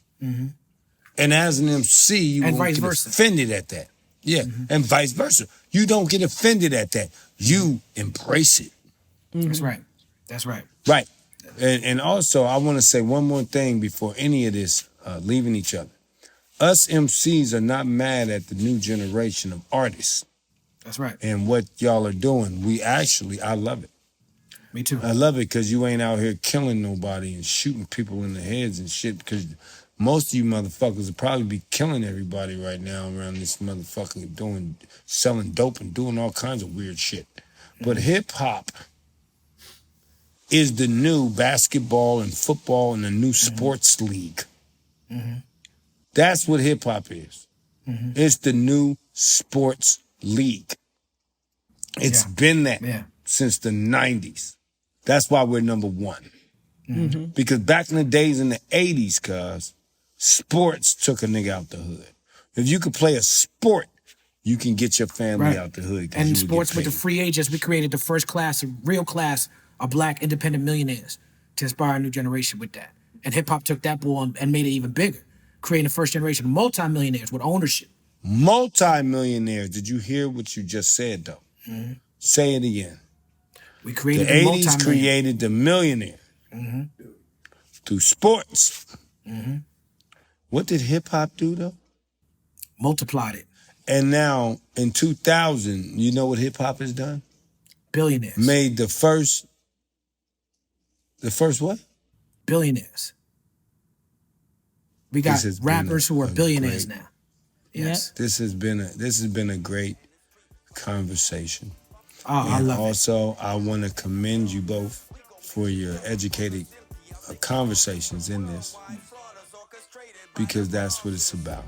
That's right. Because everything that we live and push is in the love of hip hop. That's right. Love you, Kurupt. Thank you so much, brother. You too.